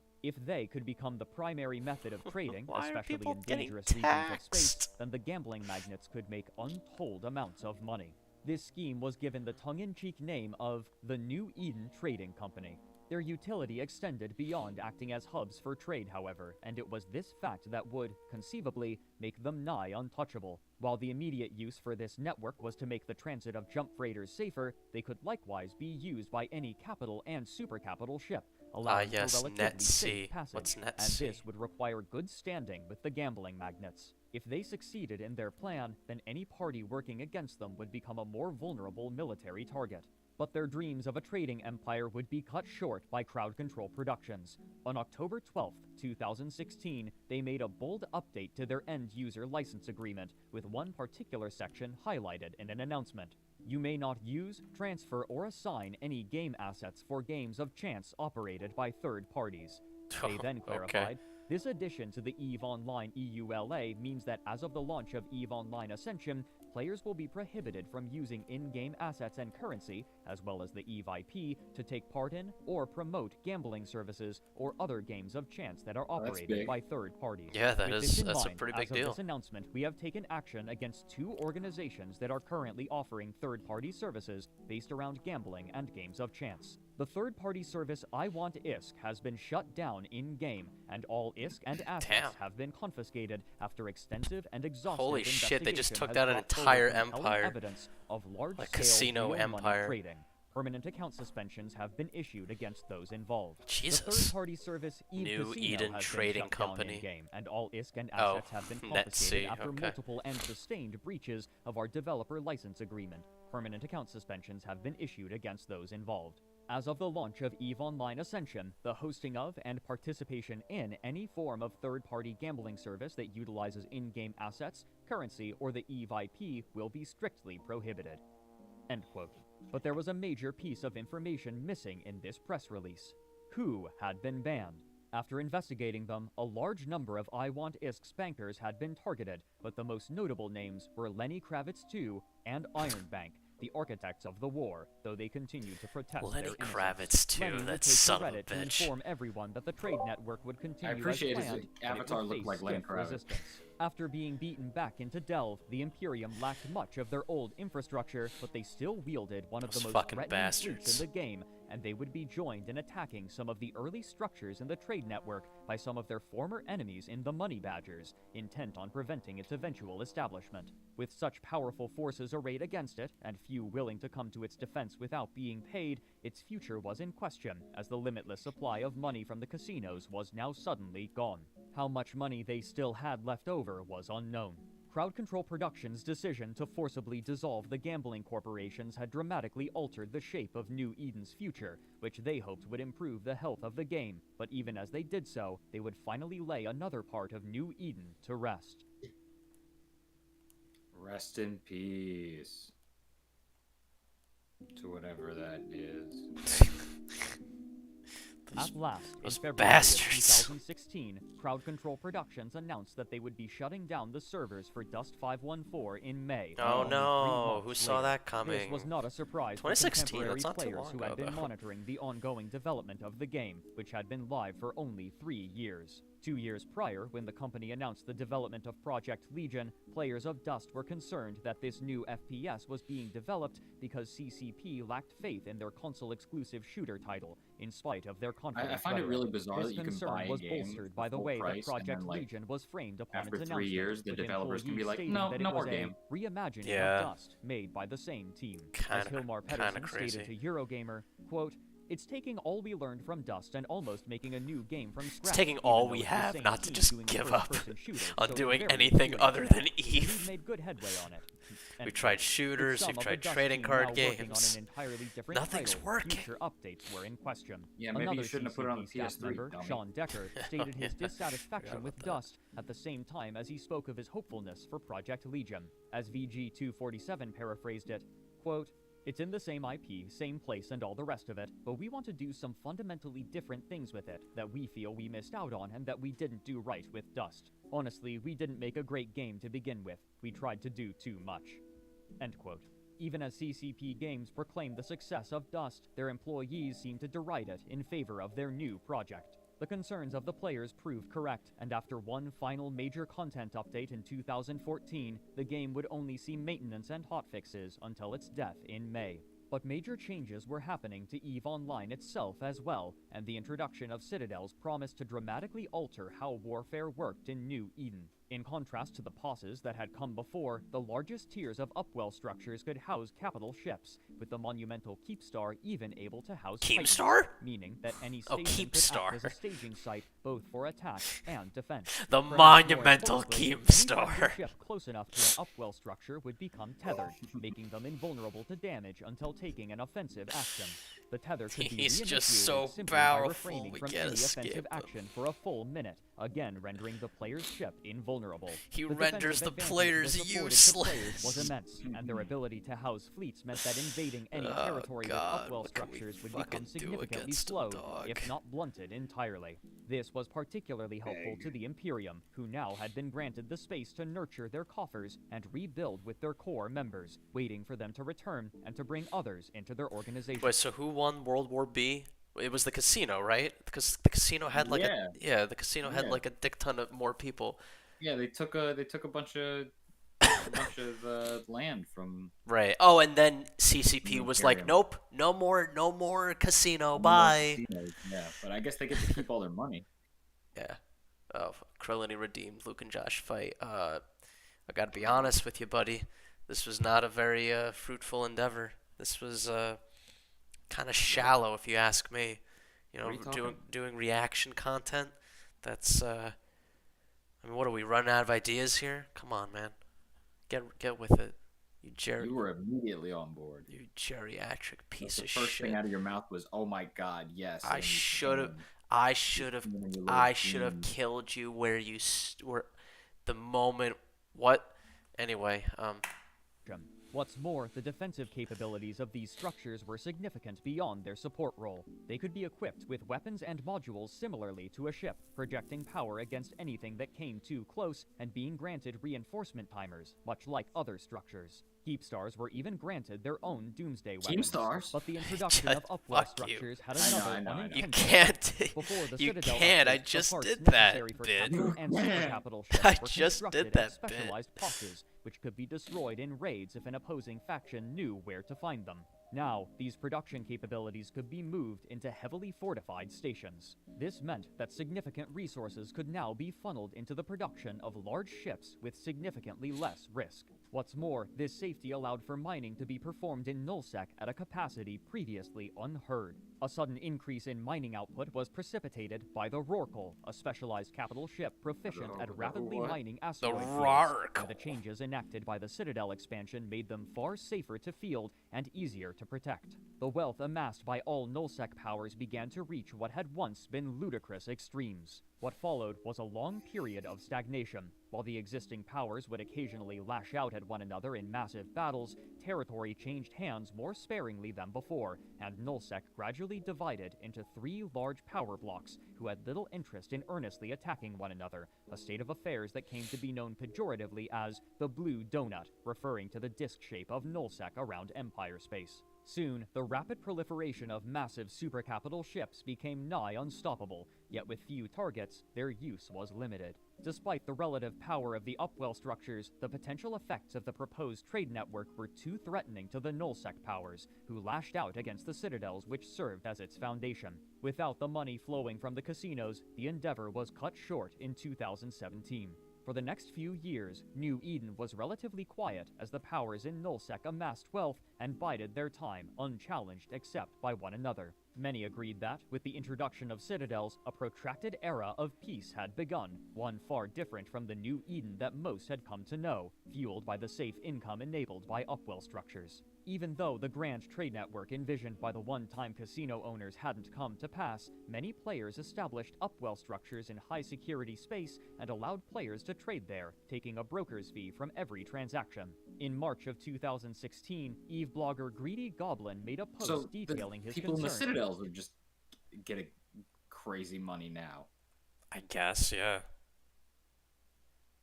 What? Like fucking. Why are you Why? CCP? Like, You get. what is this? Like, why are you? you get benefits for being good boys. I don't know, man. Over an increase in the amount of money that players could make in these citadels, writing that, quote, "There won't be any serious wars. Ever. Do you remember whining over top-down income because of moons? Imagine something 10 times bigger, without siphons, without having to fuel towers, without hauling, without even logging in. Remember that if you can RMT 1 billion ISK for $7, the trade citadels net you $200,000 per month. You don't choose playing a video game That's over getting dollars. such money. What? Every major alliance leader and FC will agree Jesus. to keep the peace and stomp on anyone trying to disturb it. Such peace will obviously mean the end of Eve." End quote. This state of affairs culminated 2 years later on October 15, 2018, in the establishment of the Tranquility Trading Tower, a Keepstar-class citadel, the largest and most 2018, powerful getting available. close to modern Deployed day. by test and supported by the Imperium, this Keepstar was meant as a central location. But I'm fairly Star. certain that we're getting close to, like, basically the time where mafia. Joe would have talked to me about the like Russian mob being involved. For their So alliance's hopefully we're traders getting to sell close. their wares, where the It's not brokerage true. fees could be collected and split It's between just them and just their a allies. lie. The location of this station was also conspicuous. It had been deployed in the system of Perimeter, immediately next to Jita and its all-important trade hub. Prior to Jita. this, their enemies in Federations NC. And PanFam had held a monopoly on trade in this vital system, but the establishment of this Keepstar and Test's ferocious defense of it ensured its survival, and soon, nobody was willing to strike out against the Tranquility Trading Tower. For a time, its survival seemed uncertain, but soon, PanFam, the Imperium, and Legacy Coalition, three of the major power blocks in Nullsec, agreed to split the money generated by the tower, despite their shaky relationship. This all but guaranteed its survival going forward, as these three came to be the dominant forces in Nullsec and exerted significant market pressure on the whole of New Eden. As players reckoned with the effects of these drastic changes, skirmishes still would occur between belligerent parties, but even if the stakes were less sweeping, the scale of combat had drastically changed. Speaking with Down the Rabbit Hole, Fleet Commander up with Asher dude's recalled a eyes? war in 2018, 2 years after It the cost him Citadel like patch was 50 released, bucks to get when that they launched an implant. incursion into Don't Northern even territory fight with him their on it. refreshed Super Capital Fleet. This culminated into a massive fight over a vulnerable Keepstar in the system of X47 LTAC-Q, a fight that ostensibly should have been unwinnable due to the dearth of benefits that the Keepstar provided to the defending fleet. Not to be outdone, however, Asher hatched a plan. In spite of the powerful modules that could be fitted onto a Keepstar, its most useful tool was tethering. When a player fired their ship's weapons on another player's ship, it would begin what was known as a weapon timer, which precluded the attacker from utilizing the tether or docking for a full minute. Once the Docking? minute had elapsed, the player could again be tethered and dock, meaning that while protecting the Keepstar, all a defending ship would have to do if targeted was refrain from firing any weapons for 60 seconds, and then their ship would become invulnerable until they were prepared to enter the fight once again. This problem was exacerbated for the attacking Imperium forces due to a bug. When a Titan fired a Doomsday, a 5-minute weapon timer was supposed to be applied instead of the usual 1-minute timer. But if the target of the Doomsday died to the blast, then the 1-minute timer was applied instead, making it difficult to target vulnerable enemy Titans. But there was a way to prevent enemy ships from tethering to a station. Warp Scramblers. If a ship was warp scrambled, not only was it prevented from engaging its warp drive and traveling elsewhere in the solar system, but it would also be prevented from tethering until the warp scramble was broken. To this end, Asher ordered warp scramblers fitted to a small fleet of supercarriers, what had once been known as motherships. These ships, typically deployed at long range and dealing their damage through the use of small strike craft, would serve a singular purpose. They would leap directly into the enemy fleet and deploy their warp scramblers on any vulnerable ship, delaying the tether for as long as possible. Beset by this new strategy, there seemed to be no correct answer. If the defending fleet attacked the supercarriers, then they would lose valuable time to damage the main enemy fleet, but if they attacked the Imperium's Titans, then the key defensive benefit of the Keepstar would be entirely nullified. This was compounded by the sheer defensive potential of these supercarriers, which Asher estimated at the time to be 75% that of a Titan for only 20% of the cost, a fantastically cost-effective trade for the utility that these specialized supercarriers provided. The pressure from the Imperium was too great, and they were able to deplete the armor of the Keepstar. When its hull was exposed a short time later and the Northern Fleet rallied to defend it, the pilots fell back behind one another in an attempt to avoid being targeted themselves, lest a supercarrier arrive to lock them in place and deny them their tether, leaving only a fraction of available ships to return fire. This second battle was won without a single warp-disrupting supercarrier deployed. Despite this fantastic victory, the territorial gains were minimal, and instead of pressing their advantage, the Imperium retreated back to their home systems, further emphasizing in the minds of players the immortality of the Blue Donut. The sheer size of this battle was beyond what had been seen for years, and the number of Titans deployed was unthinkable a few short years prior. But this raised a question. If the proliferation of supercapital ships had reached such an absurd level, what would an all-out war look like, and was one even feasible given the state of the game? Even before the Battle of X47, another battle had broken the record for the most number of players in a single fight, with over 6,000 as the Imperium attempted to destroy a Keepstar held by Pandemic Horde. But given the So resources that the Keepstars are just different fucking factions had broken. amassed, this was clearly far from the level of destruction that Unless was you get the possible. warp scramblers. It would take another 2 years, but the answer would eventually be known, and it would defy the scale of anything that had been seen in the entire history of New Eden.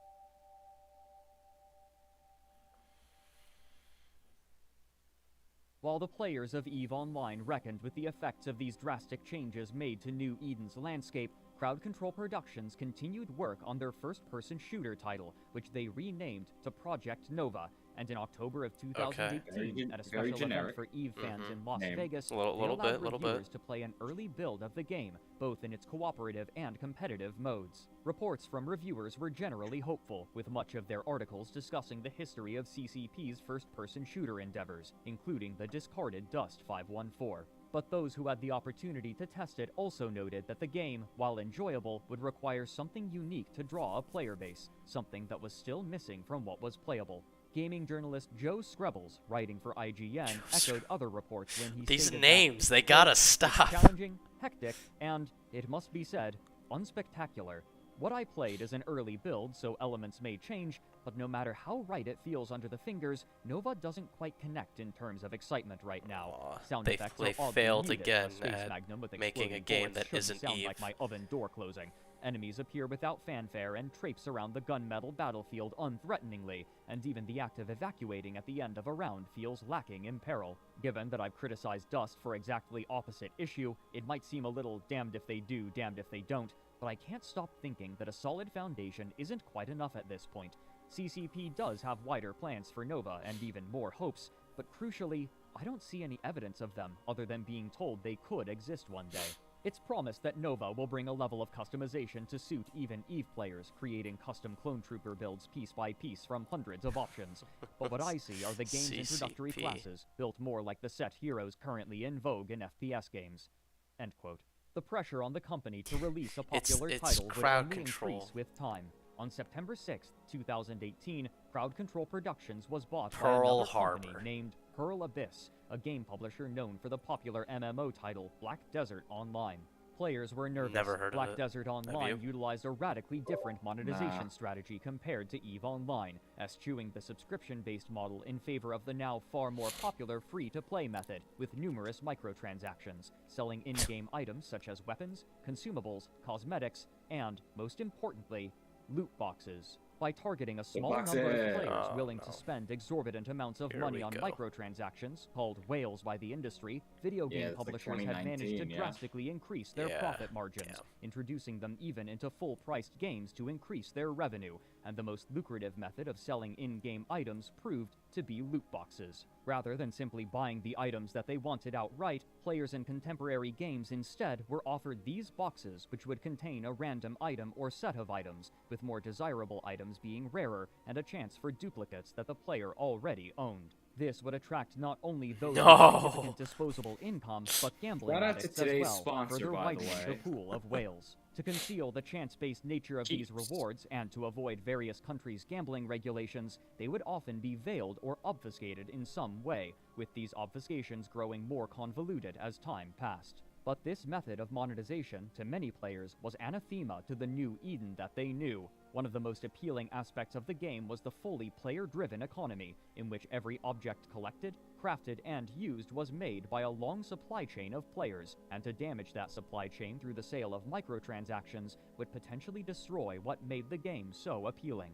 This was a fear that had been harbored ever since the internal magazine with the title Greed is Good was leaked, where the company had written extensively about their introduction into the game. While EVE Online could technically now be played for free by new players, the vast majority Oh, yeah. of content was locked behind a paid subscription So fee, that's why and we can most of play the for other free games now. that still utilized a subscription fee had Yeah, been we're still released gonna at have to around the pay for same time as for EVE shit. Online. A game that had once We're been a just not going pioneer to. in gaming technology now No, seemed never. outdated, at least from a business perspective. Some items available for purchase with real money had already been introduced, such as skill extractors, but the greatest fear of the player base was that the company would move beyond these smaller items and start selling the most vital item in the game: ships. More than tools, ships were a social Oh. item as well, and represented great strides for player progression, with larger and stronger ships often a point of pride. One of the wonder where greatest you leaps start for with. many new players was moving from a venture, a small introductory mining ship, to a mining barge. This early goal is so ubiquitous that new players will often fall for scams involving such barges. With Pearl Abyss's purchase of CCP Games, the possibility of selling such ships, and therefore the destruction of the player economy as the players knew it, seemed much closer than ever before. The role that Crowd Control Productions would take was not immediately clear. An article by Chris Kerr for GameDeveloper.com read in part, quote, CCP will continue to operate independently as a developer from its studios in Reykjavik, London, and Shanghai, while Pearl integrates the Icelandic outfit's development and publishing expertise into its own pipeline. End quote.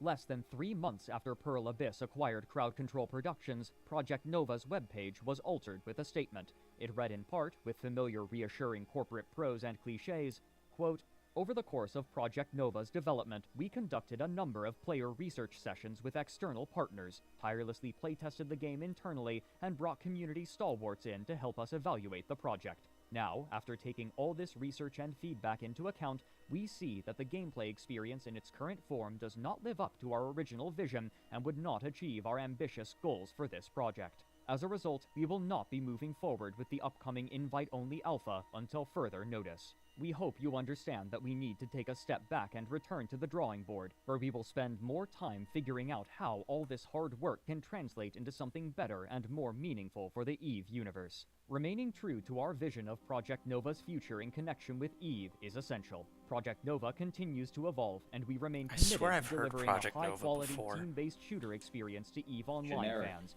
while exploring new and exciting true. opportunities to integrate the two games. CCP is probably in no why. rush to release Project Nova until we're satisfied it provides a rock-solid gameplay experience and visuals to match. End quote. Though Crowd Control Productions had released multiple standalone single-player experiences over the years, EVE players remembered the company's failures much more prominently, in large part due to their comparatively high profiles. As it was, the only major product that had managed to survive to that time was EVE Online. Their VR space combat game, EVE Valkyrie, had been released on March 28, 2016, but further development was halted only a year and a half later, despite what Rock Paper Shotgun called bullishness about VR only 7 months before the shutdown. EVE Online continued to be the only public-facing project that provided returns for Oh, you Crowd mean the Control COVID shutdown? Productions, and though it was public knowledge that the company had been hiring staff for a Wow. new action massively multiplayer online I don't game, think we're there yet. excitement for anything except EVE Online had long Oh, no, we since are. been dampened, and Hmm. even that excitement was being tempered by trepidation. This pattern continued when, on February 17, 2020, Massively OP published an article titled Pearl Abyss had a strong Q4 2019, but CCP's EVE spin-off Project Nova is officially cancelled. In it, they described an investor call that stated that Project Nova was officially cancelled and that a Dust 514 veterans group had been informed by the project's game director that, quote, we are evolving the scope of Nova beyond our previous plans for early access, and the development will continue in our London studio. I am personally optimistic about this, but also wistful. That also means that the Project Nova codename is retired, and the London team will find a new one. This is not a fiscal decision. The London team had been working on very interesting ideas and concepts, and adding them to a shooter sounds very promising to me. End quote. With the public knowledge that Black Desert Online was making 6.5 times the revenue of EVE Online, players and onlookers were nervous about Pearl Abyss's outlook on the game. But inside the game world itself, a long period of peace had established itself, and the leaders of every faction knew that if they were to keep their members entertained and playing for them, then something would have to change. Even if the game's systems seemed uncompromising, every denizen of New Eden knew that war was inevitable, and when it began, the scale would be unprecedented. The war is always inevitable. What do you mean? I think he said that like like 5 times, like war. While much of New Eden is had been inevitable. watching the situation in Nullsec pensively and bracing who's for the this? effects that a I have large no conflict idea. might Maybe that's have, Eden. another group was seeing a Base resurgence. Gandhi? Early in New War Eden's never history, wars. when Nullsec was first being colonized, War 2 of the always major wars. factions, the Stain Alliance and the Northern Coalition, had Name a been founded in Pokemon, part by role players in looking like to play in characters like within 2 the months game when we world. go back But to as time Pokemon. I'm passed, kidding. this method Maybe of play sooner. had declined. Grim Players focused on Holion. efficacy took over Grimbo. their space and granted them few options to make an Phyllis. impact upon the game world. I like that he goes However, back and individuals forth would between sometimes like still the engage in in-game practice, like and among drama them was the character Katya Say. While the and player had other characters with which they engaged in other sundry activities Like in the New Eden, business, Katya like the was company created with itself. a singular goal in mind: to be the first character to visit every Is a solar business. system in New Eden without losing a single ship. When her journey Wait, began, wait, what was this? individuals would sometimes colonize. Two of the major factions, the Sane Alliance and the Northern Coalition, have been founded in Northern part by role Coalition. players looking to play characters within the game world. But as time passed, this method of play had declined, as the players focused on efficacy took over their space and granted them few options to make an impact upon the game Yeah, world. no more However, role-playing. individuals would sometimes still engage in the practice, and among them was the character Katya Say. While the player had other characters with which they engaged in other sundry activities in New Eden, Katya was created with a singular goal in mind: to be the first character to visit every solar system in New Eden without losing a single ship.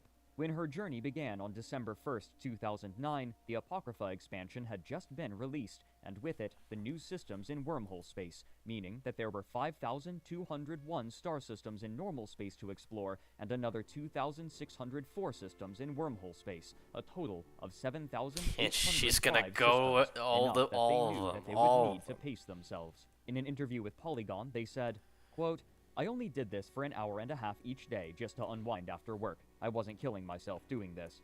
End quote. The systems in Empire space were not difficult to visit, and Katya only needed to avoid gankers who were generally uninterested in destroying the small ships that they utilized. But as they moved into low-sec and null-sec, ships with the ability to cloak would be necessary, and for a character trained into such a specialized task, the skill requirements would be trivial. The player also had the skill set to avoid anyone who might be interested in destroying their ship, a kill mail that would certainly be This is a coveted cute by little anyone story. who I, could acquire I, it. I have a In feeling an she's gonna interview get for sucked Down the into a Rabbit Hole, war. Katya stated that, with their experience, avoiding such hunters was a trivial affair. They would chronicle their travels by writing in a blog, role-playing as the character and capturing images of places that they found particularly beautiful or That's cute. interesting. That's cute, I like including that. the hull of Steve the Titan in C9N TAC CC.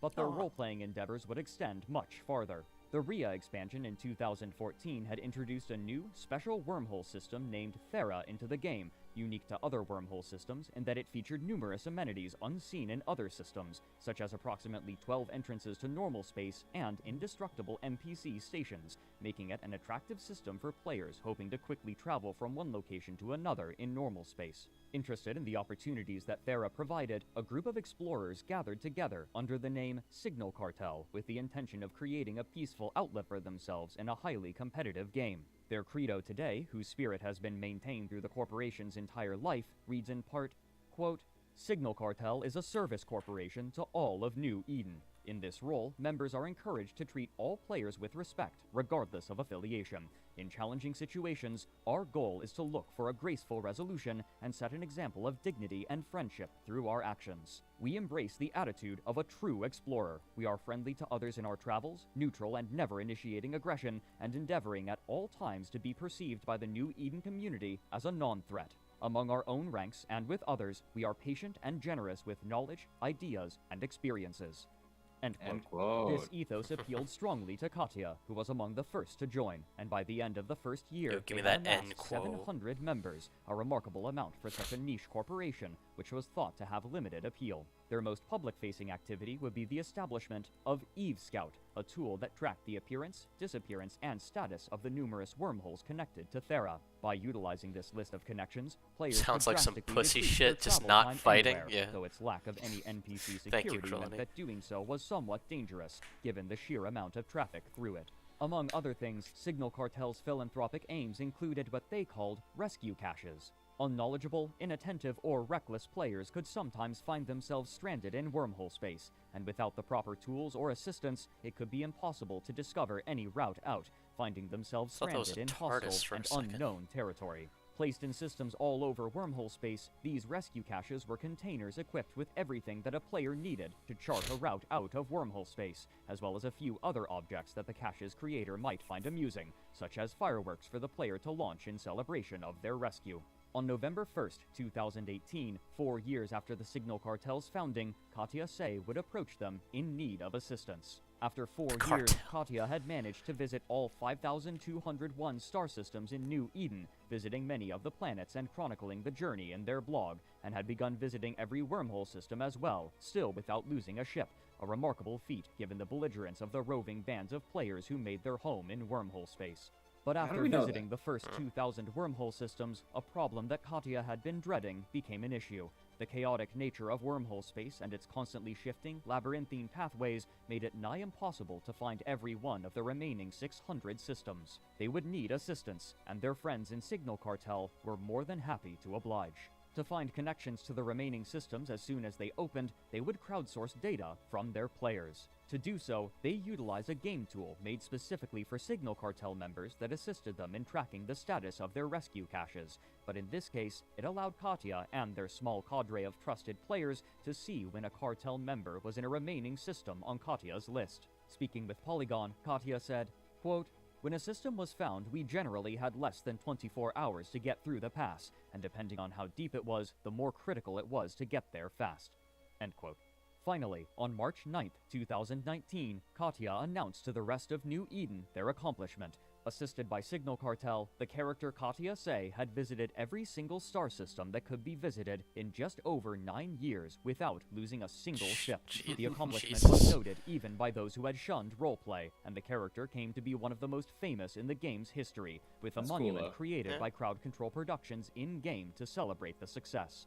Cute. Sometime after this achievement, Katya would become the leader of Signal Cartel, helping to manage it and continue the work of aiding those in and outside of wormhole space through Thera and their rescue programs. But even Oh my god, that's so funny. I just realized why it's called a rescue, because people are trapped in wormhole space. Yeah, they said that. Yeah, they said that. I feel that's fucking crazy. Like your character's just lost forever. You gotta start again. Katya, Yeah, Signal that's what it Cartel, and sounds the like. rest of New Eden celebrated, those in Nullsec bent their aims toward a much different end, and they wouldn't have to wait long to see their plans come to fruition they're still and around. take part in the most intense and expensive war that the game had ever seen. Most A expensive. war that would drag out far longer than any could have I thought. thought she was gonna get dragged into a war. I seriously thought. The establishment of the Tranquility trading power had ensured at least a measure of peace out of mutual economic interest, but as the years wore on, the fear of member attrition grew in the leaders of the various Nullsec powers. Many who had joined these factions did so with an interest in fighting in grand battles, and though the supercapital I fleets love grew, fighting. their use had dwindled. Fleet commanders battle. would take their players on roams through Nullsec, looking for Kakarot. fights, but these wouldn't remain enough to sate their desire for battle, and there was concern that Oh my significant God. amounts of players would leave if not entertained. just want a Murmurings battle. of war propagated. Over the years, as more contained wars forced out smaller alliances and corporations from Nullsec, the political situation simplified itself into power blocks. To the west was the Imperium, operating out of their home regions of donut. Delve and Fountain, which had historically been the prize of and home to the most powerful factions in the game. No, I and like this the period donut. was Let's no go with the exception. donut. To the south and southeast was Legacy Coalition, a group of associated independent states that formed after the war in 2016 and conquered significant territory over the intervening 4 years. To the north and northeast was a larger group going by PandaFam, consisting of some of the most venerable corporations. In June of 2020, as players began to return to EVE Online in expectation of war, EVE Panda. YouTuber Yinton estimated that the Imperium had 50,000 characters, Legacy Coalition had 45,000, and PandaFam had 62,000. The distinction of characters was important due to the That is not a very large player base in total. And no, that's probably not all. That's not the entirety of the player base. I know. Like some people just want to be pirates, you know. propensity Yeah. of EVE players to I have guess that multiple many accounts, people a in, like, practice that Crowd is Control kinda Productions crazy, now subtly you know, encourage through its user for, interface. like, you know. Yinton attributed the growing tension in Yeah, just Nullsec being to a, the like, decayed part of relationship one between game. the Imperium and Legacy Coalition, the latter of which was home to Test Alliance, who had a complicated past with the Imperium, at times cooperative and most of the time adversarial, having been the final attackers in the last major war, hoping to eradicate the Imperium. While they had worked together to fight against their mutual enemies in the north years prior, Test attacked a smaller coalition in the northwest, a coalition that the Imperium was supporting, and according to Yinton, the Imperium and Legacy Coalition fought against one another in small-scale battles, but the Imperium's allies would fall, leaving a dearth of territory awaiting capture. As PandaFam alliances moved into this territory and skirmished with Oh the my Imperium, however, Pro-God Legend, the leader of Test Alliance and one of the principal leaders of Legacy Coalition on the Imperium's southern border, made a strong allusion to war at an Alliance town hall. Reacting to this, and likely other intel gathered from their intelligence network, the Imperium withdrew from their less defensible territory, shipping all Is this like a stations UN and goods meeting? that they could to their core regions to prepare for what That they dude knew looked like was fucking coming. Darth Sidious. Approximately Yeah, I a was week about to after say. Pro-God Legend's statement, a post Imagine if like fucking Joe Biden went to the UN in like a fucking Whoa. full cloak. And he was hinting at war. He was flirting with the idea of war. Today I'm feeling a little evil, boys. That's just so funny. My good people of America, it's very chilly. That, so I'm wearing my cloak. fucking Trump is Trump posts on Truth Social. I don't know about you, but that sounds like war. That just sounds like war. I'm not evil today, I promise. My fellow Americans. Imagine if there was Imagine if there was a fucking law, like anytime you have any sort of evil or like war intent, you had to wear a fucking dark cloak to the UN. just to identify you as a member of the Sith. Like What was the order where Anakin killed all the children? the order? Is the Order 66. 66. Fucking. Like the fucking Benjamin Netanyahu just comes in a UN meeting just like full fucking like imperial armor, like he's but he swears he's got nothing, but he swears he's got nothing nefarious planned. Fucking dressed as a stormtrooper, my dog. Oh my god. made to the Imperium News fucking Network love it. website alleged that, quote, the past couple of months, Pro-God Legend has run around talking to basically Pro-God every alliance Legend? who has ever shot at the Imperium that's like- and gotten them on board with the idea of Low tier invading us. god. End quote. The Mittani, leader of the Imperium, announced publicly the strategy that they would employ for what was now understood to be an imminent war. He had commanded all members of the Imperium to fall back to Fountain and Fortress Delve, as well as the more peripheral regions of Quirius and Period Basis, where they would establish their defenses at choke points in anticipation of the impending attack. Soon afterward, the leaders of Legacy Coalition announced their withdrawal from the Non-Invasion Pact, which dictated a 2-week grace period before an invasion would be permitted by the agreement, though as was perhaps to be expected, various breaches of this stipulation were ignored by both parties. The goal of this war was clear, one that echoed the goals of the war 4 years prior. Currently, there are well over 400 Titans converging from all over Eve. Oh shit, And that actual will combine with our Titan fleets from Legacy and Fire and all of our allies, and it will be the largest Titan force ever assembled in EVE Online. This is what I imagined, like, these leaders, like, these fucking giant military leaders of these huge alliances sounded like. That just, they sound like me. You know, they just sound like fucking losers. They're just like, we're gonna, give us all your ISK, The largest Titan force ever assembled in EVE Online. and we're gonna, they all sound like Ben Shapiro. They're just like, Yeah. you know, hypothetically, if we showed up with 50 Titans, you're basically a sitting duck. They got a little Judaism to them. Why are we gonna rag on our people every fucking stream? Yo, they're not my people. God, I pray to God that it comes out that Ben Shapiro is just like a huge, massive EVE Online player, and he's just like the secret leader of like 5 different alliances, but they just can't track him down. He's got 2 Titans. Oh my god. Look, at this point, having just 2 Titans is not that big a deal anymore. Just to himself. Just to himself. His own personal war cruisers. Most of EVE is unified around one goal, that this time, goons must finally be destroyed. All of the alliances joining forces today have agreed that we will not make the same mistake we made at the end of World War B. We will see this through to the end. And months from now, when this war is won, Sounds like Pro we'll Jared. finally be looking at an EVE Doesn't sound like that is Project. worth playing. Once again, the vast forces of Nullsec and beyond Pro gathered God together, Legend, that was but this the time one there would talking. be no outside funding. Using the resources amassed during the Years of Peace, the United Forces of Years of Legacy Peace. Coalition and PandaFam would fund this war themselves, with the express purpose of destroying the Imperium. Mom, once I gotta and for go all. fight in a This war. temporary alliance between these two massive coalitions against the Goons would be called PAPI, a portmanteau of Test Alliance's abbreviation TAPI and PandaFam.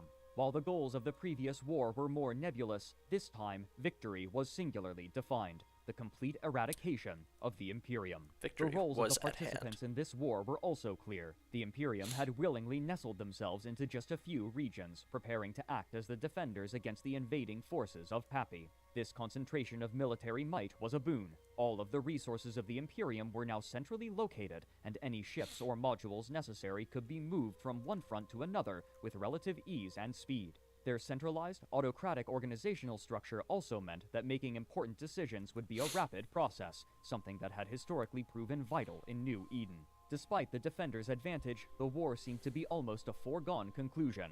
PAPI's forces constituted the combined populations of Legacy Coalition and PandaFam, and Damn. together they outnumbered the population So of the two other Imperium big ones 2 are to trying 1. to take out At this Imperium. stage in New Eden's history, when population was vital for any alliance, these numbers seemed insurmountable. But the Imperium's defenses were stout. If defended tenaciously enough, any gains made by PAPI forces would be incremental and costly.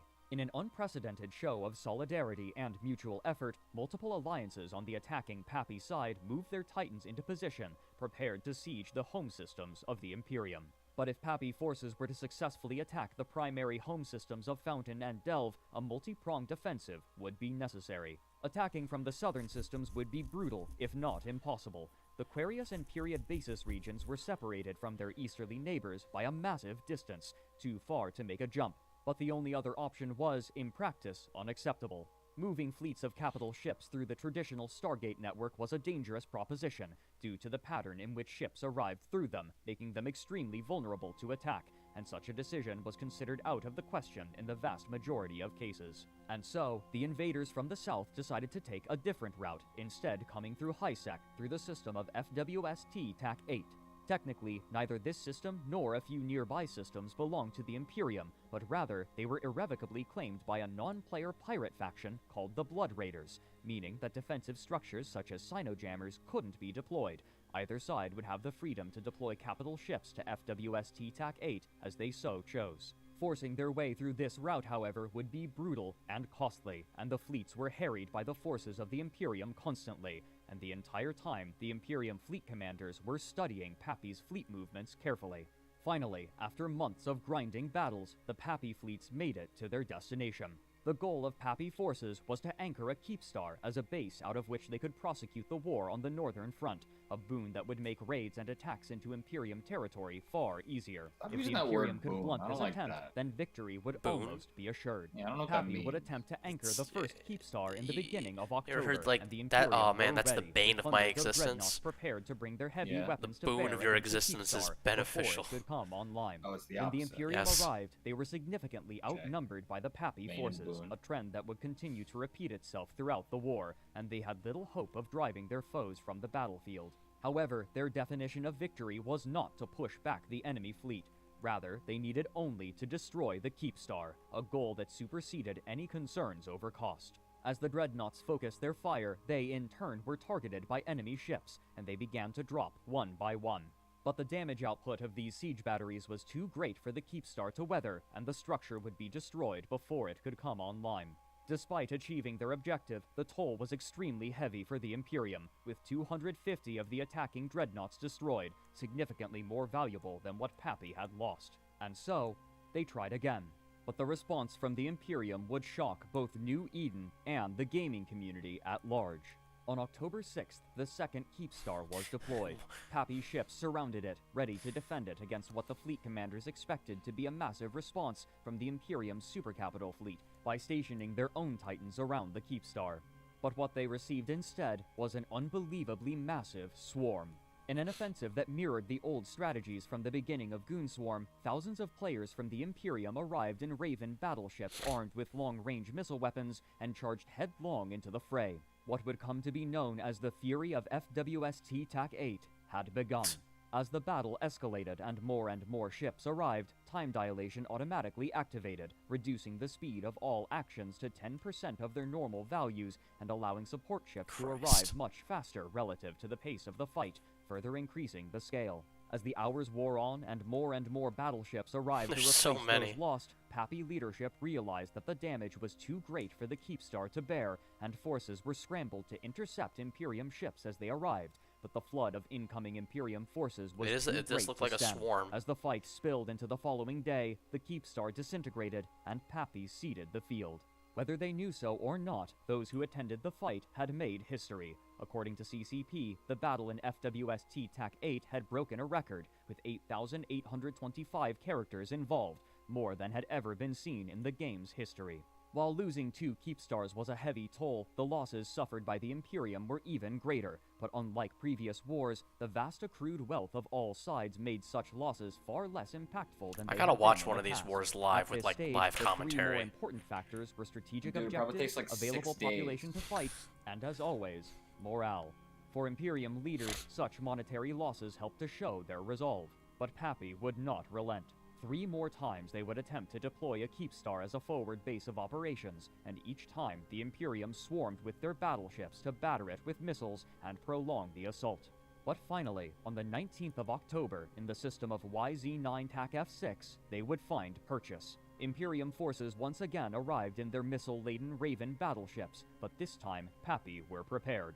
Rather than allow the enemy fleet and their reinforcements to arrive at a safe range, they surrounded the nascent Keepstar in warp disruption bubbles, which pulled the arriving enemy ships into range of the entire defensive fleet. By calling their targets carefully, battle groups could pick off the battleships one by one with little trouble. The Imperium was forced to cede the field. Frosty's OP, an EVE player and YouTuber chronicling the war, estimated that about 140 warp disruption bubbles were deployed for the purpose, each of which was then destroyed by the Pappy forces, so that they could enter their newly anchored Keepstar. In reference to a popular science fiction show, the method by which it was defended, and the number of attempts to anchor a station, this new structure was dubbed Bubble-on 5. The tactic of bubble wrapping a station was not a new idea, but according to Asher, this tactic had been explicitly banned What by the show were game you masters talking of about? EVE Online until special permission was secretly given to Pappy He said forces the to reference a perform show, it. but what In show response was to it? this claim, Pro God Legend made a post to Reddit, which What was the read, reference? "Despite what Matani is pinging he said to it you, was placing based off a 140 science anchored fiction, bubbles on a grid is not but an I exploit." might have misheard. Whatever the case may have been, Bubble-on 5 would stand. The war had dragged on for 3 months, from the summer into the autumn of 2020, and there was hope from most of New Eden that this Keepstar would perpetuate a swift end to the war, one that would again see the Imperium defeated and, this time, obliterated. Such wishful thinking would prove comedically wrong. Shortly after this Keepstar was anchored, the Russians of the Red Alliance announced suddenly that they were Yes. changing their allegiance from Pappy to the Imperium, To the bolstering the Mafia. forces of the defenders who were suddenly taking losses to their infrastructure and facing incursions that disrupted their resource harvesting operations, damaging both their reserves and their morale. In order to preserve some of their industry, the Imperium made the decision to enact a gate camp in a choke point leading to a large dead-end area of Delve, now vital for resource harvesting, a situation likened to Helm's Deep. As long as the defenses held and the Sino-jammers were active to prevent any capital ships from jumping in, the industrialists could continue to gather their resources and produce the tools for war. But there was now no question. Delve was under siege. While significant assets were being lost, Under direct lockdown. fights were uncommon, as neither side was willing to Mistaken. commit to risky, decisive battles, instead choosing to fight only over major strategic objectives such as Bubble-on 5, and Pappy continued to Looking spill for from Prince the Harry. north into Quarius as well, foregoing the southern connections entirely. The next major fight, however, would once again break records, and the price of the war would reach absurd levels. Toward the beginning of the war, Asher had bragged that not a single Keepstar had been destroyed, but after the establishment of Bubble-on 5, Pappy had specifically chosen to target the numerous Keepstars to break the defenses. This effort was proceeding at a grinding pace compared to other wars in the past. It had already been raging for over 6 months, which dwarfed most other wars in the game, and at the turn of the year, the Imperium was making an effort to take back key systems in Delve. To do so, they lashed out against the Sino-jammers that Pappy had deployed in numerous systems. While they sent a major Sino-jammers. force to a system, they simultaneously attacked the Sino-jammer in the nearby system of M2 TAC XFE in a lightning strike. With the Sinojammer destroyed, Oh, the please tell me Imperium this were ends with finally able to bring Goonswarm's their supercapital demise. fleet to bear, and immediately the signal was given. A beacon was lit, and a fleet of hundreds of these massive ships moved into position to defend their vulnerable Keepstar left behind some God, time I ago. really hope For that tense minutes, they were make a silent movie as based Pappy off of brought their Eve, own but fleet kinda and like began how it's firing like on the Keepstar, Ready Player unable One, to target the where it's just like Imperium's fleet people, due to like, the protection you know, of the tethers. But suddenly, like the playing the Imperium game. forces all opened fire at I'd once see it. in a massive cascade to take the initiative. Even as they traded blows Yeah, in I a somewhat would, I just conventional haven't. battle, the Keepstar was forced into its reinforcement timer, meaning that there was no longer an objective to take. But in a move that surprised onlookers, neither side was willing to cede ground, and the fighting continued. At first, Pappy appeared to be taking the fight, but server downtime was coming, meaning that all of the fighters would be logged off and wouldn't appear again until they logged back in. According to Frost, the Pappy forces failed to make the proper preparations to effect a retreat from the fight, and after downtime, the Imperium pounced, placing warp disruption bubbles on the location where Pappy's Titans would return when they logged back in. Pappy's ships were trapped. As long as the Imperium continued to place warp bubbles, these ships would be out of position when the reinforcement timer finished, and the Keepstar would be vulnerable again.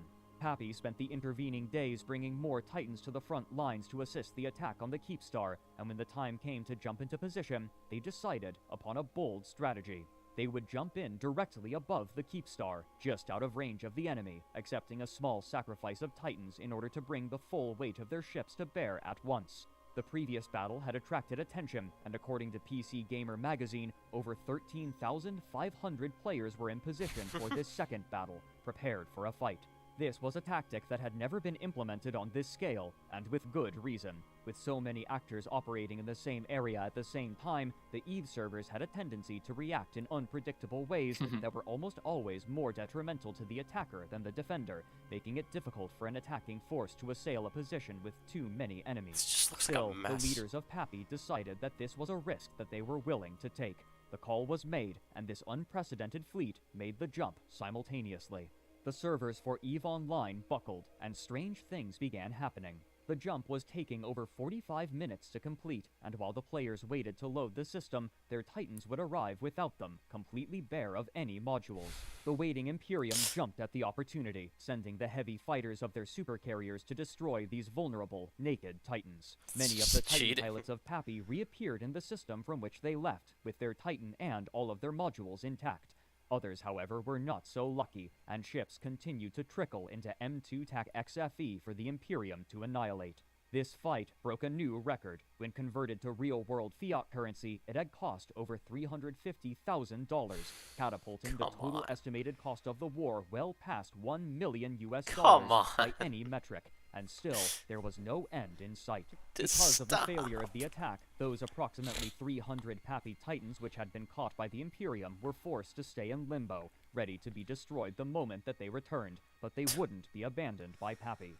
Titans were of particular importance because, while expensive to build, they also needed over a month to produce compared to the overnight builds of battleships, further increasing the importance of retrieving as many as they could. Steve Messner, writing for PC Gamer, interviewed Titan pilot Dran Arcana about the plan to break them out.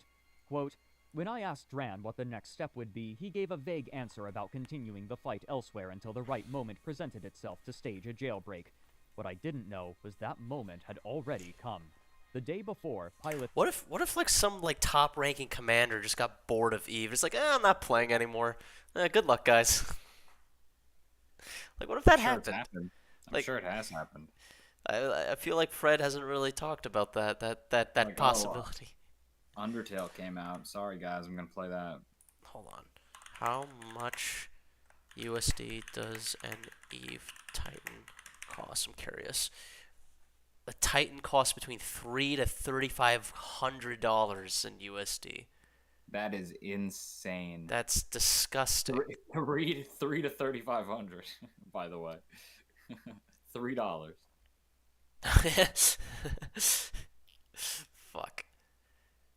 Was I gonna recognize But yeah, that's absolutely insane. a piece in real world? That's insane. received a personal message from Vili, Pappy's military commander. Good afternoon or evening, it read. Your Titan/Super has been noted to be in bubbles. Please be available to be online starting between 0430 and 0600 Wednesday Eve time, Tuesday night USTZ. Do not share this Eve message time. with anyone. I guess that's for people When in the time different came, time zones. almost a month after the camp had begun, approximately 170 of the Titan pilots were prepared, and as they logged in, Pappy suddenly jumped subcapitals into position, who began slamming the Imperium's camping force. The Imperium responded quickly, bringing a Titan fleet of their own to bear, but Pappy were prepared, and they snuck a fleet of over 400 dreadnoughts close to the Titans. As Pappy Titan pilot Jesus. Tony told PC Gamer, quote, "It forced the Imperium to choose, continue shooting our extracting Titans who weren't shooting back and take extreme losses in their own Titans, or only shoot our Titans with Doomsdays but use their guns to save themselves from the onslaught of dreadnought fire." They chose the latter. The Titans were gradually able to worm their way out of those warp disruption bubbles that weren't destroyed by the arriving Pappy forces, and only 6 Titans were lost, a number shared by the Imperium. In the meantime, Red Alliance was striking back in the south, pulling significant Pappy forces away from the front line in the Imperium's capital of Fortress Delve. The centralized command structure of the Imperium meant that resources could be distributed where they were needed, with primary consideration given to The Imperium survival are just a and bunch good of the fucking Alliance as a losers. Like their thing, whole. their icon Were is far more the stringent, Illuminati. And while they had been able to work together well enough, And they- in and they're- Delve, and they're- such the whole distractions identity placed at first pressure were on just those living in the trolls southern region from to protect True. themselves fucking and leave the something front line. awful. From Delve, sending liquid assets to the Red Alliance for their fight could create outsized value. What's more, other small alliances pounced on the weakened home systems of Pappy corporations, striking and taking territory while their defenses were away. Suddenly, Pappy alliances were losing territory, and the longer that they fought in Delve, the worse their losses became. The Imperium fleet commanders were also learning the patterns of their opponents in a way that opened up opportunities. After studying the way that their supercapital ships jumped together in a tight formation, they hatched a plan, known internally as Operation Enho, but known to others by another name, the Boson Trap of YZ-9 TAC F6. It would be an ambush the likes of which had scarcely been seen before. Such a tight grouping of ships left them vulnerable to a particular kind of Titan doomsday weapon, a bosonic field generator, or as it's commonly known, a boson. This weapon, when activated, dealt damage in a cone in front of the ship, and while not nearly so oppressive as the original Doomsday weapon from years prior, its damage was still incredibly high for a weapon Alright, they of its nerfed the time. Doomsday While weapon. requiring careful coordination and tight restrictions on communication to prevent information from leaking, the plan in its essence was straightforward.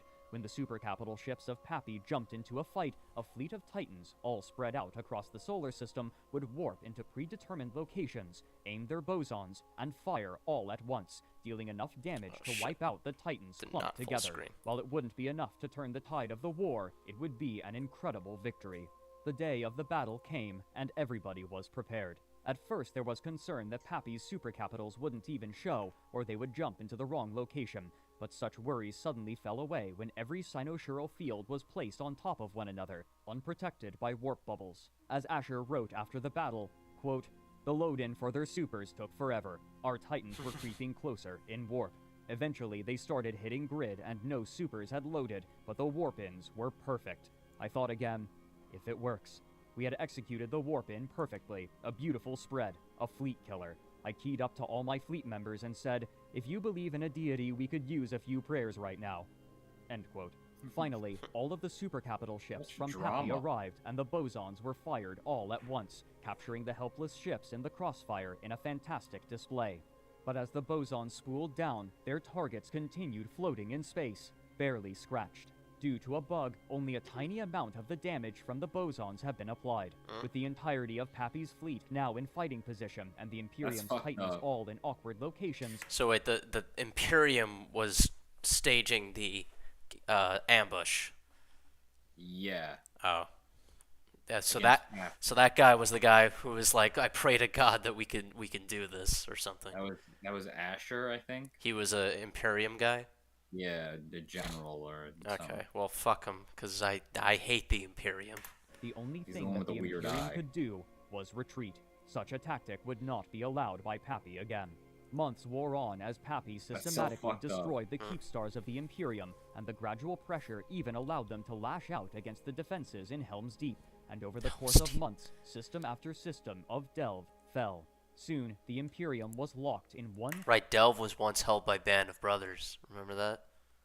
No, but yeah, okay. It was held by them, and then Goon Swarm took it. final constellation Yeah. of 7 systems, with their capital of 1DQ1 TAC A as a choke point. The sheer defensive abilities of the Imperium and the key choke point that allowed them to maintain sovereignty in the constellation meant that attacking directly would be foolhardy for Pappy, even given what they had learned in M2 TAC XFE about the effects of massive numbers of players in a single system. Though they had the Imperium surrounded, there seemed to be no way to break into their capital, and the longer they took, the more chaos brewed in their home systems, and the worse morale became.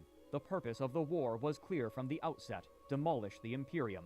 But the Imperium refused to budge. The longer that Pappy took to achieve total victory, and the more losses they took on the home front, the more morale dipped for the attackers. In contrast, the Imperium's morale was only building, as every day that they survived was another day that they defied the enemies that sought to eradicate them entirely from the game. The Imperium continued to hold until summer, when they finally began to strike back out, and Pappy could not afford to leave Delve without losing territory that they had fought so desperately to take and hold. The deciding event of the war, however, wouldn't be military, but economic. As Pappy had been laying siege to Delve, they had relied on the continuous income from the Tranquility Trading Tower, but suddenly, Crowd Control Productions announced a change that would reduce the taxes that players faced when buying and selling goods at NPC stations, making it more profitable to sell in Jeddah rather than at the neighboring Tranquility Trading Tower, meaning that the income for these corporations relying on the trading fees was suddenly and drastically diminished. While far from the only factor, it would prove to be the final one. The call was given. Pappy alliances were ordered to unanchor their citadels and leave. Different outlets would blame different factors, including splintered interests among Pappy leaders, the loss of territory, low recruitment numbers, and waning resources, but it's most likely that all had some role to play in the decision. They were After so a long close. and arduous World War year, B the too. war was over. The Imperium now stood victorious and defiant. But while Nullsec returned to a relative state of equilibrium, the game itself would undergo turmoil. After Pearl Abyss purchased Crowd Control And Productions, we're back to there the was actual concern in the real community that they shit. would eventually begin to offer purchases for items that had traditionally only been available to those who worked hard to earn them in-game, and these fears were made far more tangible when, in March of 2022, they announced a special pack for sale that they called the Prospector Pack. While many different things were offered, among them was a mining barge, the Retriever. The sale of this ship was a shock to almost everyone in the game. Those who started playing EVE Online often began by mining in HiSec, saving in order to afford a new Retriever so that they could mine more efficiently. And its existence was symbolic of the struggle for success in New Eden for new and old players alike. The ability to purchase this ship felt like a betrayal. The Council of Stellar Management said as much in an open letter. It reads in part, quote, "One issue that has been a perennial player concern is that of monetization. From the 2011 Summer of Rage to the monthly complaints from players over different ads and new monetization schemes, no one can argue that the core player base in EVE Online cares deeply about monetization and is highly skeptical about the direction CCP monetization has been going.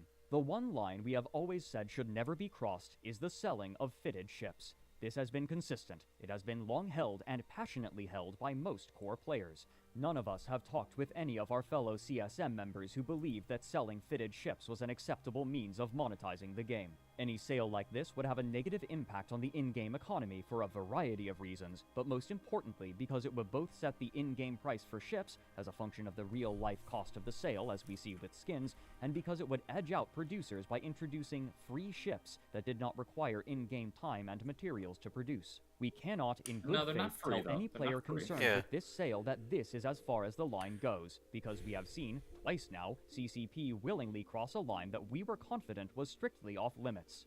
End quote. After a coordinated effort by EVE content creators to draw attention to this issue that they called EVE Blackout, and significant pressure from the player community, the Prospector Pack was removed.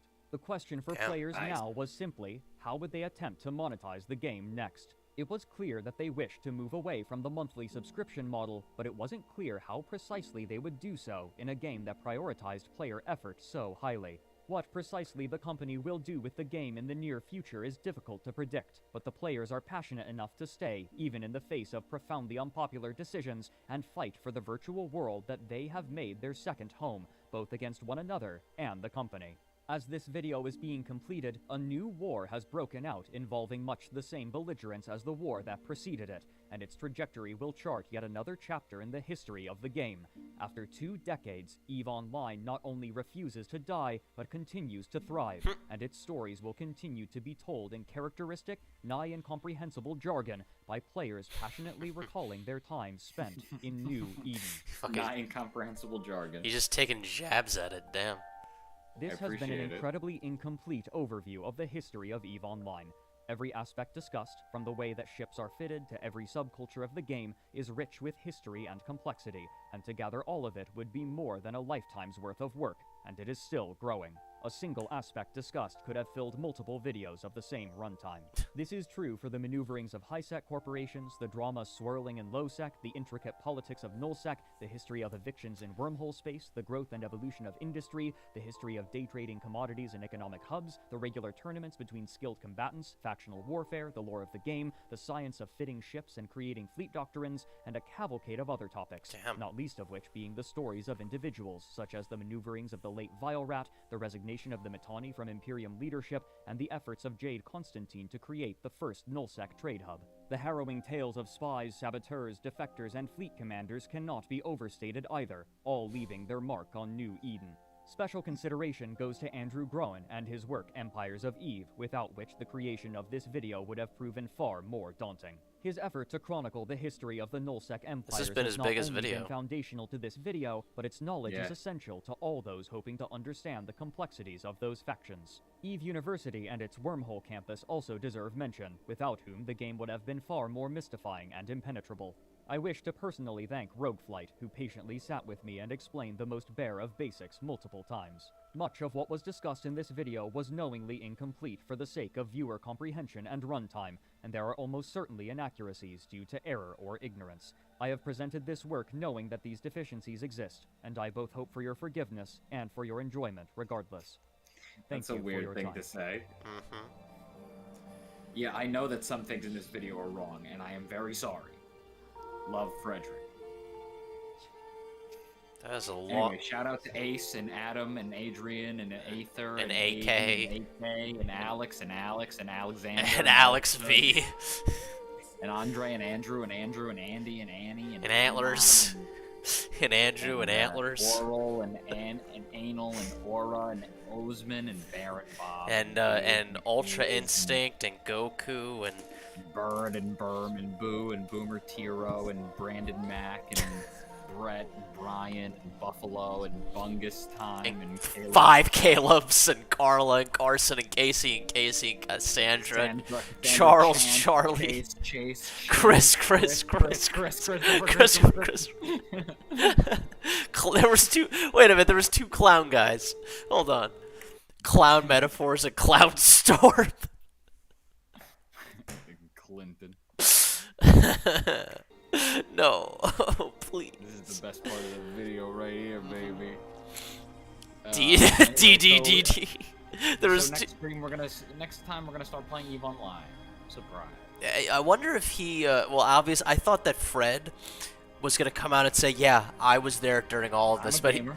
he also just said that he needed to be explained the basics. Emily and Eric and Eric and Eric and Eric and oh my God, Ethan and Evade and Evan and Expired. Fat and Angry Eric Toddler and and Fluffy Tail, Forrest and Franco and Freyla and Fumasu Folger and Gary and Warner Gavin, Gary Genesis, and Giovanni, Gino, Griffin, Fox, Jason's History of the what? and Hike and Homeless The- Nut the- and Hugh, man. I want shit.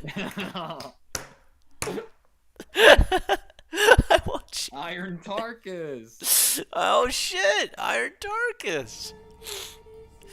and Homeless Hobo and I I'm want shit. shit. I'm and shit. Ian and Isaac and Ishmael. Jack, and Jack, Jake. Jacob, Jacob, Jade, Jake, Alright, James, we James, gotta- Jared. Gotta stop fucking reading Frederick's patrons. I know Iron Tarkus's cousin. That's not how you spell it. He spelled it like Marcus. Aluminum tucus. Aluminum This tucus. has made me like less interested in playing EVE Online than when I started. Abso-fucking-lutely. I agree. Yeah, I have no interest in. I want to As much as join. I love space. I would love- join just if someone had a concrete plan to take down the Imperium. I would join if someone had an account ready-made for me with a big ship. So I could just- With like several Control. titans at my command. Like, yeah, like- exactly. I would join if I could immediately just drive a Titan. I would join if it was like an account that was just like the leader of of Panda, and he was just like, here's the keys and this is free, and I take it and I just collapse their economy overnight. I would. Oh, okay, yeah. I would only play EVE Online if they gave me a tremendous amount of power right off the bat. I have no idea what to do with it. Shout out to Peter and his wizard. These names are just as ridiculous as some of the Eve factions. Richard, Robert, Roland, Roger, Ross, Runic Dragon, Ryan, Sabrina, Samuel, Sarah, Scott, two Sebastians, Shady, Katie, Roland, Sir Roland, Tommy. Roland. Exactly. Sovereign 64. He's a fan. shout out to Squirtle, Stormy Dragon. That guy does fart content. shout out to Stormy Daniels, That's just a. Okay. shout out to the President of the United States of America. Shout out to the president who lied about having sex with a porn star.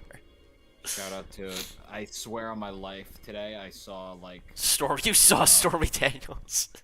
I saw there was a customer at my store whose name was Eric Obama. And then there was another one named Felicia Littlejohn, which has gotta be fake. They gotta be fake. Maybe. Also, How Liberty Dies. let's watch Dark Side Phil, huh? No, I've already watched this. Videos on any of his channels. Creating multiple AdSense accounts He is takes his disallowed dick by the out. service, meaning that Philip could Just not go to the part where he takes his dick out. I forgot he did that. When does he do that? Is that his wife? His tiny little wife. Very tiny wife. using different aspects of his failures or his character, especially. All I know is that he's just like the white low tier god. Oh my god, that's gotta be Fred's next like video. He's gotta do something on low. I mean, someone already did like a big video on low tier god, but Oh, I should watch that. yeah, it's pretty funny. It's but I was this close to showing some low tier god clips right now, but he says a lot of slurs. And oh, he does. Yes.